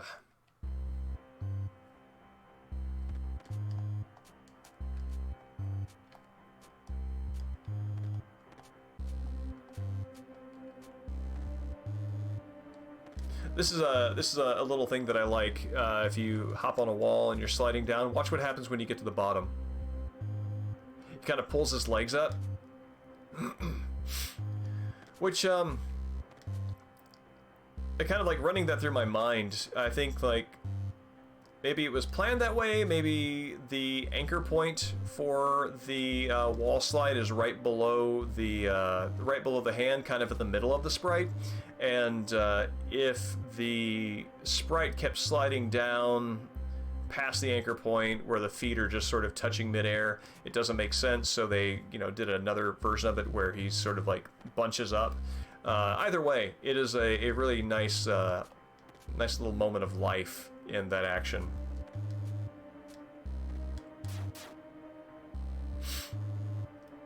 The timing in this game, I actually think it is quite forgiving. Many of the complaints about it that I've seen are that the timing requirements are too precise, and that there's more of a learning curve. But I don't know. I think it's fine, but I also really like these kinds of games. I told my partner to keep going while I stayed behind. Hope I can still escape. Good thing we're trained in demolitions. Machines are at the entrance. I need to hurry. But yeah, it's nice. This is also cool. So I get a special power, and I get a real easy, low-hanging fruit power-up as soon as I get out there. It gives me the opportunity to use it.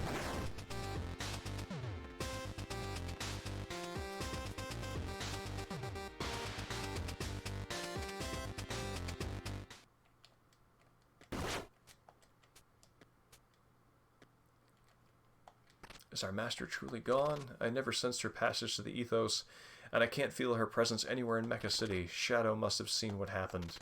Even during our missions, he never took his eyes off this place. This place? I don't think I remember this piece of dialogue. That's interesting. What did Shadow never take his eyes off of? Off of the reactor? Was my dude just hanging around the reactor?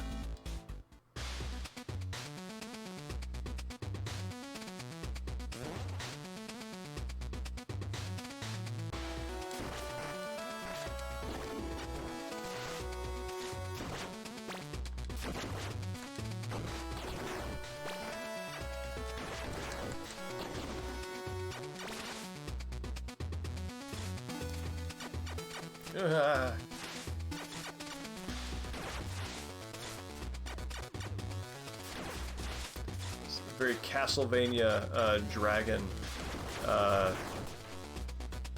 bones. enemy.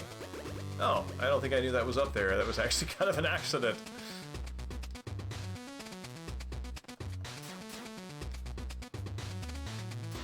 Yeah, Shogi explained, I mentioned a little while ago, I actually, after playing quite a bit of this, I hopped onto the Ninja Gaiden 1 ROM that's part of the Nintendo Switch pack. And I just had the floor cleaned with me. It's just the and I wonder if there are some small quality of life differences that I don't necessarily notice because they're so well implemented in this that makes it a version of that kind of game that actually is better, or if it's just simply a matter of getting used to it. Because I used to be able to beat that game quite easily, or well, I don't say easily, quite reliably, and yeah, I don't know if it's just something you just get used to, or if it's, or what. Trapped somewhere. Her being, in this case, her is the master of the clan. This is a nice thing about the down attack, is you can actually force it if you got a little bit of mana there, so you can kind of enemy hop there. Let's see if I can do it with this guy.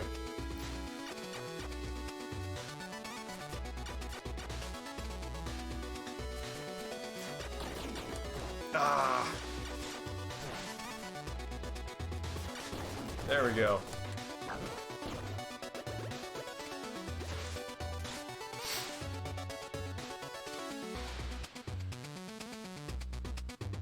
Oh, that's really interesting. Well, I have the original cart here. I was thinking about that would be if I got a little bit of practice in me, so folks wouldn't have to watch me die in the same place over and over again to a bird. That would be a fun thing to stream, and that might be the way to do it. I could probably split the signal and have it go to a CRT that I would be playing on, and then have the signal also go to the computer, which is what would be streamed. Unfortunately, folks would not be blessed with the scan lines, but that's really interesting. I'm super curious to try that out now that you mentioned that. Bonk. Platform differences. When I was talking about platform differences, I meant the differences in platforming physics between this and the original Ninja Gaiden, and kind of speculating on any kind of like minor quality of life adjustments they made to the general platforming that I don't notice as I'm playing this because they're just so smoothly integrated. Oh, interesting. So this is the AI hologram version of the Master's backup personality. Basically, an attempt to take her and give her a second consciousness that kind of went wrong.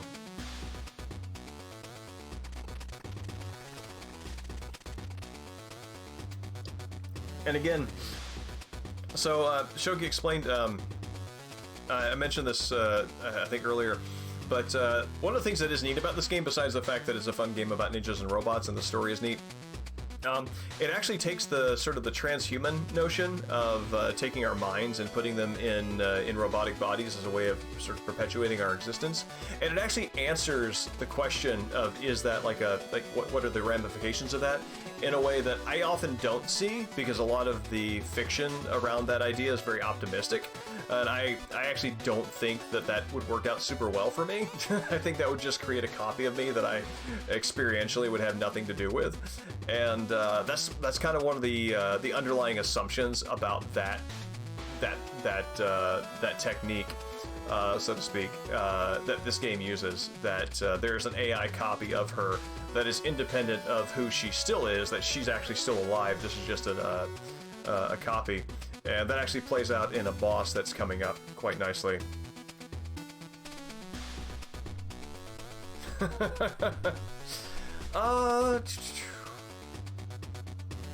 I wonder. No, we've talked about whether or not we would plug our consciousnesses into a machine, and we've kind of gone back and forth on it. I'm pretty firmly in the camp of I'm cool just dying. If my loved ones wanted me to plug my consciousness into a machine when I was pretty sure I was on the brink of death, and it would be a mercy kill, I would do that as a favor to them to give them the opportunity to turn down the novelty. But I actually also don't think that that's actually going to do me any favors. I think that once the meat's gone, the part of me that matters to me is going to be gone too.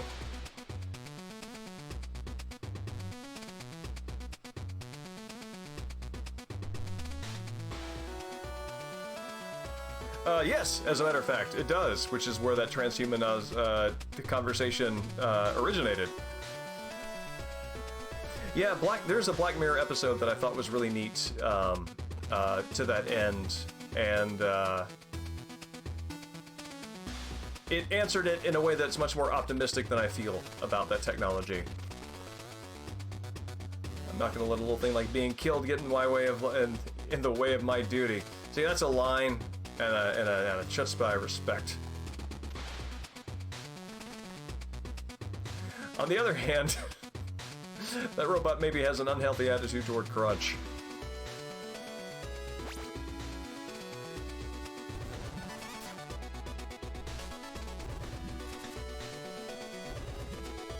That's interesting, Ark. I actually don't know a lot about the quality of Nintendo's Virtual Console emulation. Has it changed significantly across platforms? Because I remember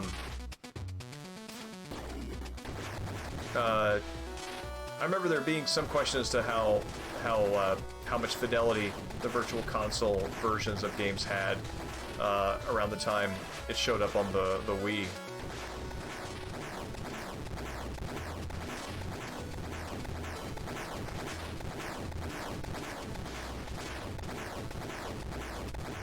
Gotcha.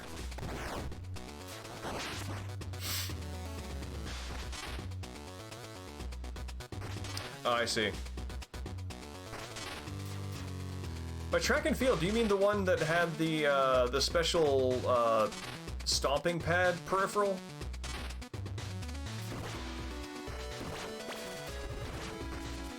I like this enemy design.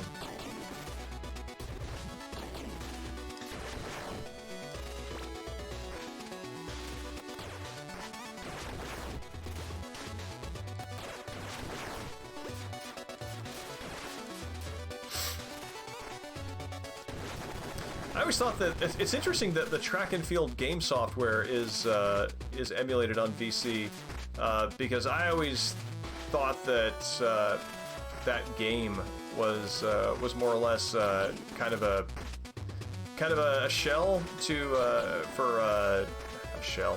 basically a reason to use that hardware, and not necessarily a full-on game proper itself. Bonk. Oh yeah, I think I remember hearing about that at a I don't know if it was like an E3 or a more dev-focused industry talk.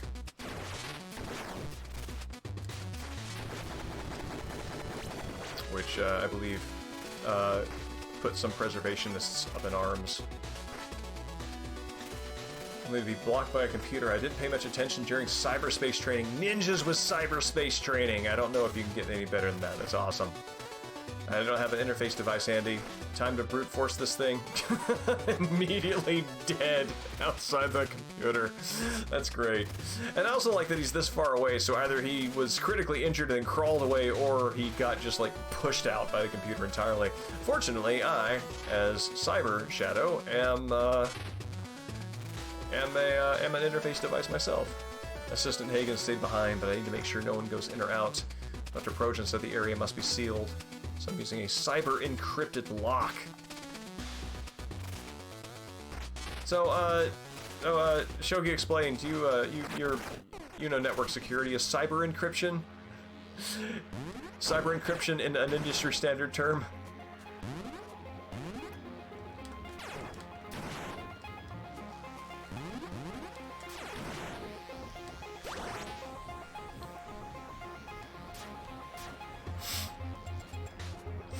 Excuse me.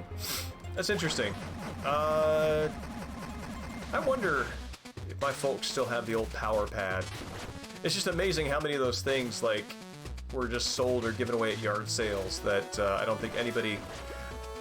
Like, it's really interesting since the nostalgia market absolutely existed, you know, when our parents were our age.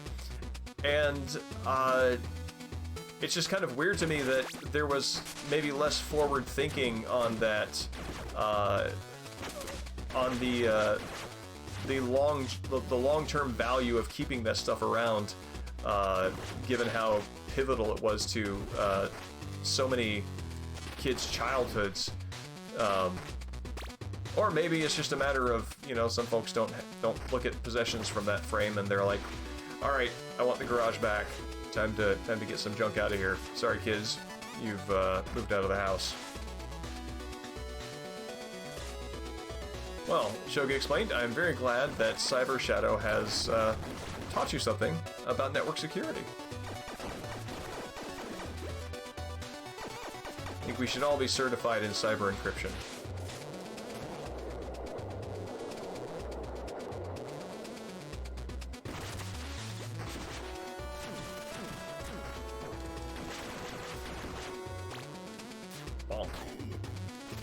These are neat enemies. I've never found them actual threats, but conceptually I think they're very cool, and I kind of wonder if something maybe a little more clever is going to be done with them in some sort of DLC.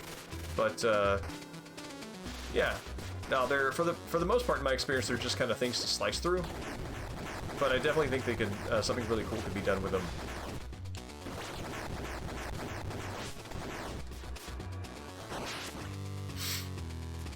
Yep.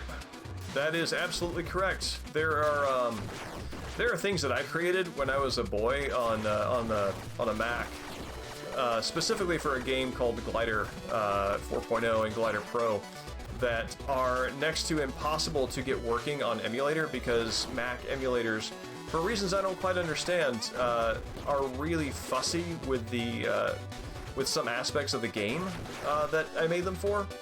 And I'm very fortunate to have found copies of that little module that I made for that game online, because the fan sites for it for the game are almost entirely gone, as along with the preservation of those files. So I'm very lucky enough to have found something like that online and to have been able to get it working in an emulator. I do have an old, I have a Mac Classic 2 that needs a little bit of love. The CRT monitor is disconnected from the computer itself. If I turn it on, I can hear the fan go, I can hear the disc start to click, but unfortunately, it's just disconnected from the monitor, and I don't particularly have the chops for that just right now. I'm sure I could figure it out with enough time, but enough time is just, again, one of those things that I just don't really have. So I would totally be down for paying somebody to fix that.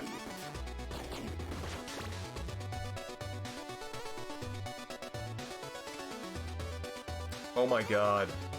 Yeah, so with Deltahead's website, I almost lost all of that one year because I missed. I almost missed the renewal deadline by, I don't know, like a day. And it's one of those years where your credit card expires and everything is exactly the same except for like the expiration date. And all of a sudden, none of your payments are working. And that was nearly a consequence of that. I almost lost all of my Deltahead stuff to that. I was about to have to spelunk the Wayback Machine. But that sucks. I'm sorry that the shogi community lost that. Continued his rampage. Scientist rampage.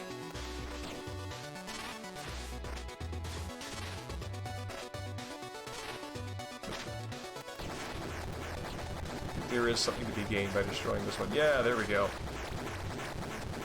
Ninja juice.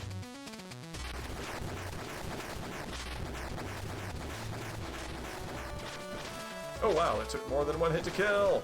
Good.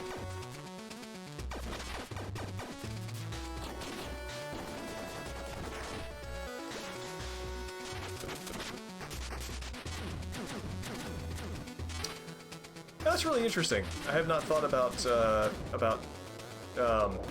creative backups like that on obsolete hardware as something to specify in a last will and testament. Though, I mean, it makes sense. I mean, I imagine you could probably use as a template what any number of artists might use for kind of who handles the estate, their creative estates. That's the closest thing that I can think of that would relate to what that would look like.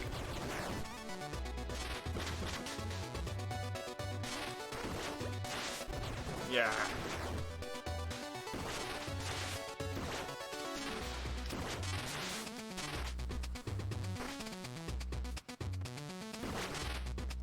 Yeah.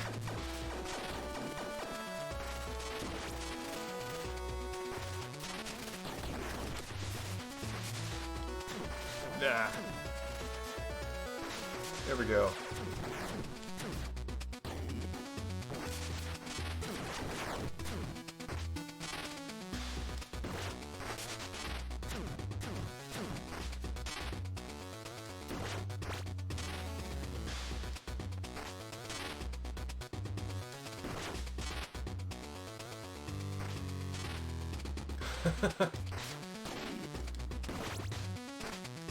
No, there was a younger version of myself that thought that a specific kind of writing that would be sort of like in the sort of non-fiction area, that is where my my future success would take me.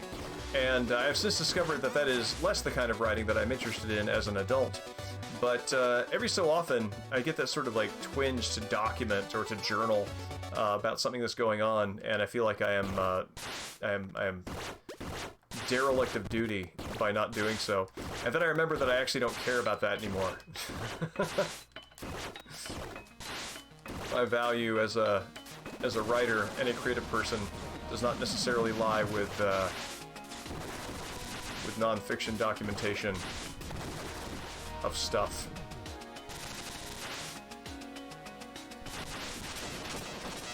Oh, that's gonna hit me! Ah. It's really interesting how those old notions of ourselves kind of persist.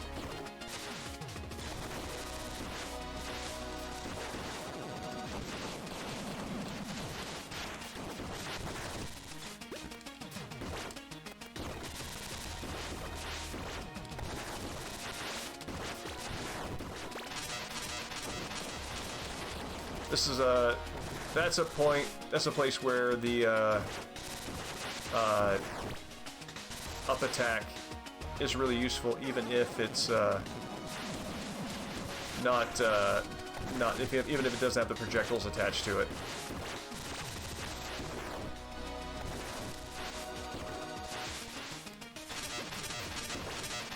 Zap.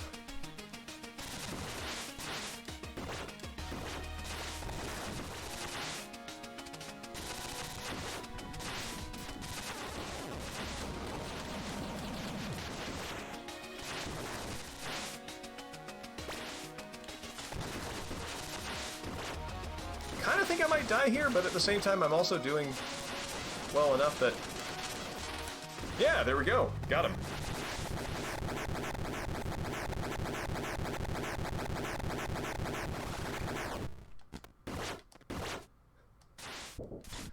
Yeah, I was actually I was waxing nostalgic, sort of, with a couple of longtime buddies who we met on some old video game forums, and about how those days are more or less gone, and there are new ways of discoursing. And yeah, that's just seeing new ways of talking about things come and go, as that'll make you feel like you're passing time. Earth, water, and fire. Dragon said the fourth one was supposed to return soon. I just don't see that happening to you. This is the fourth element in the humors.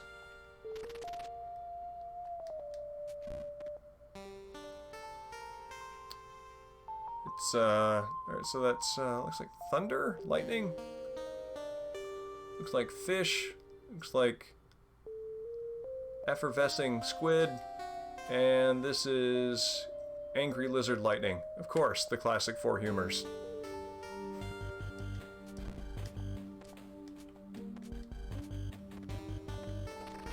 Spent hours meditating and still not hear the ethos. I was given the one-way ticket myself, so I'm stuck.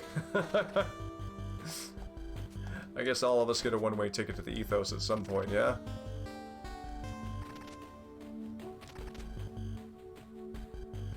Your attempt during the blood moon caught everyone off guard. Of course, this ninja would reach mastery during an attempt during the blood moon. Anything back here? There's not.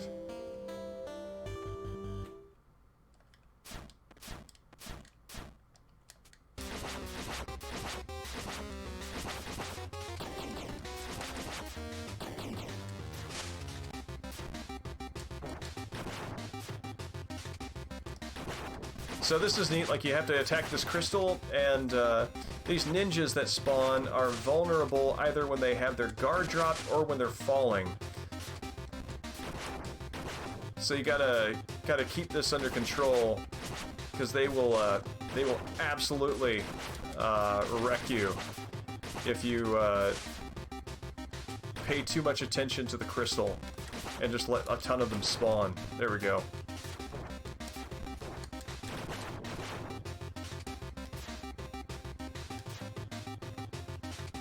Oh, that was dumb.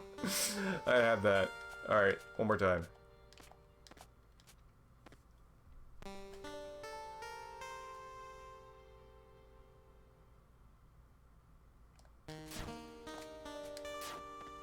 Heart. It's not what they intend, but I like the notion of a literal life-giving, a literal life-necessary organ, even life-representing organ, being considered one of the humors.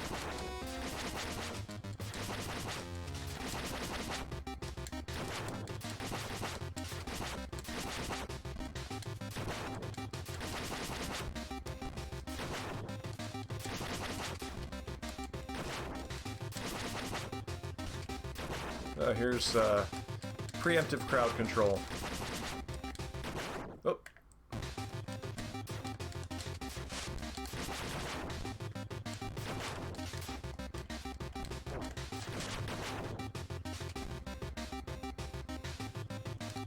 Bonk. Oh, no, no, no, no, no!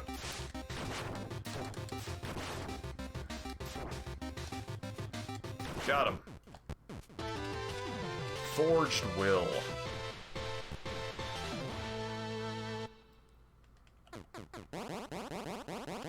Well, I mean, the thing is, from everything that I know from 70s, 60s martial arts movies and anime and just the way of the world, I think the only way you can make friends with somebody as a ninja is to attempt to kill them or to have your life attempted on by them, and then to survive. And basically any assassination attempt you survive, you're de facto friends with the other person because now you respect their abilities.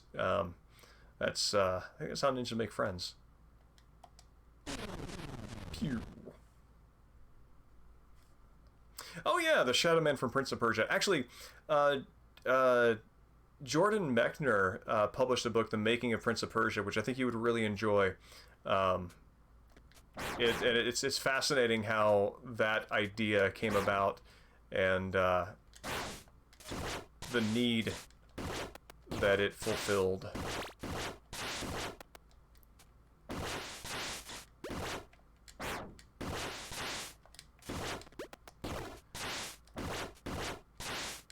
Yeah, from what I understand, I mean, the only ways, like, ninjas date is if, like, the relationship is fated in some way. And, I don't think anything relating to a ninja that's fated ever turns out well, so that should tell you what to expect from that. But it is about 1:30 a.m., and I think it's time for me to close this down. Thank you, everybody, for coming by for the return of this. I'm hoping to... my ambition at this point is to be able to do this once a week, possibly on Saturday evenings, and see if we can kind of work on that schedule. I don't have a hard starting time, which is probably best to leave flexible at this point, since I don't think I ever really did. I had hopeful starting times, but I don't think they really panned out. So, Ark, it's great to see you again. Shogi Explained, great to see you too. Iceman Dan, Frigid Mirth, Mexican Sting, and how far back does this go? Anybody else I've forgotten? Nindiff, Iceman Dan. Yeah, I think that's it. Anyway, thank you everybody for coming out. And I will hopefully see you in a week. Yeah, no, I'll see what I can shoot for and I'll let you know. So, have a great night.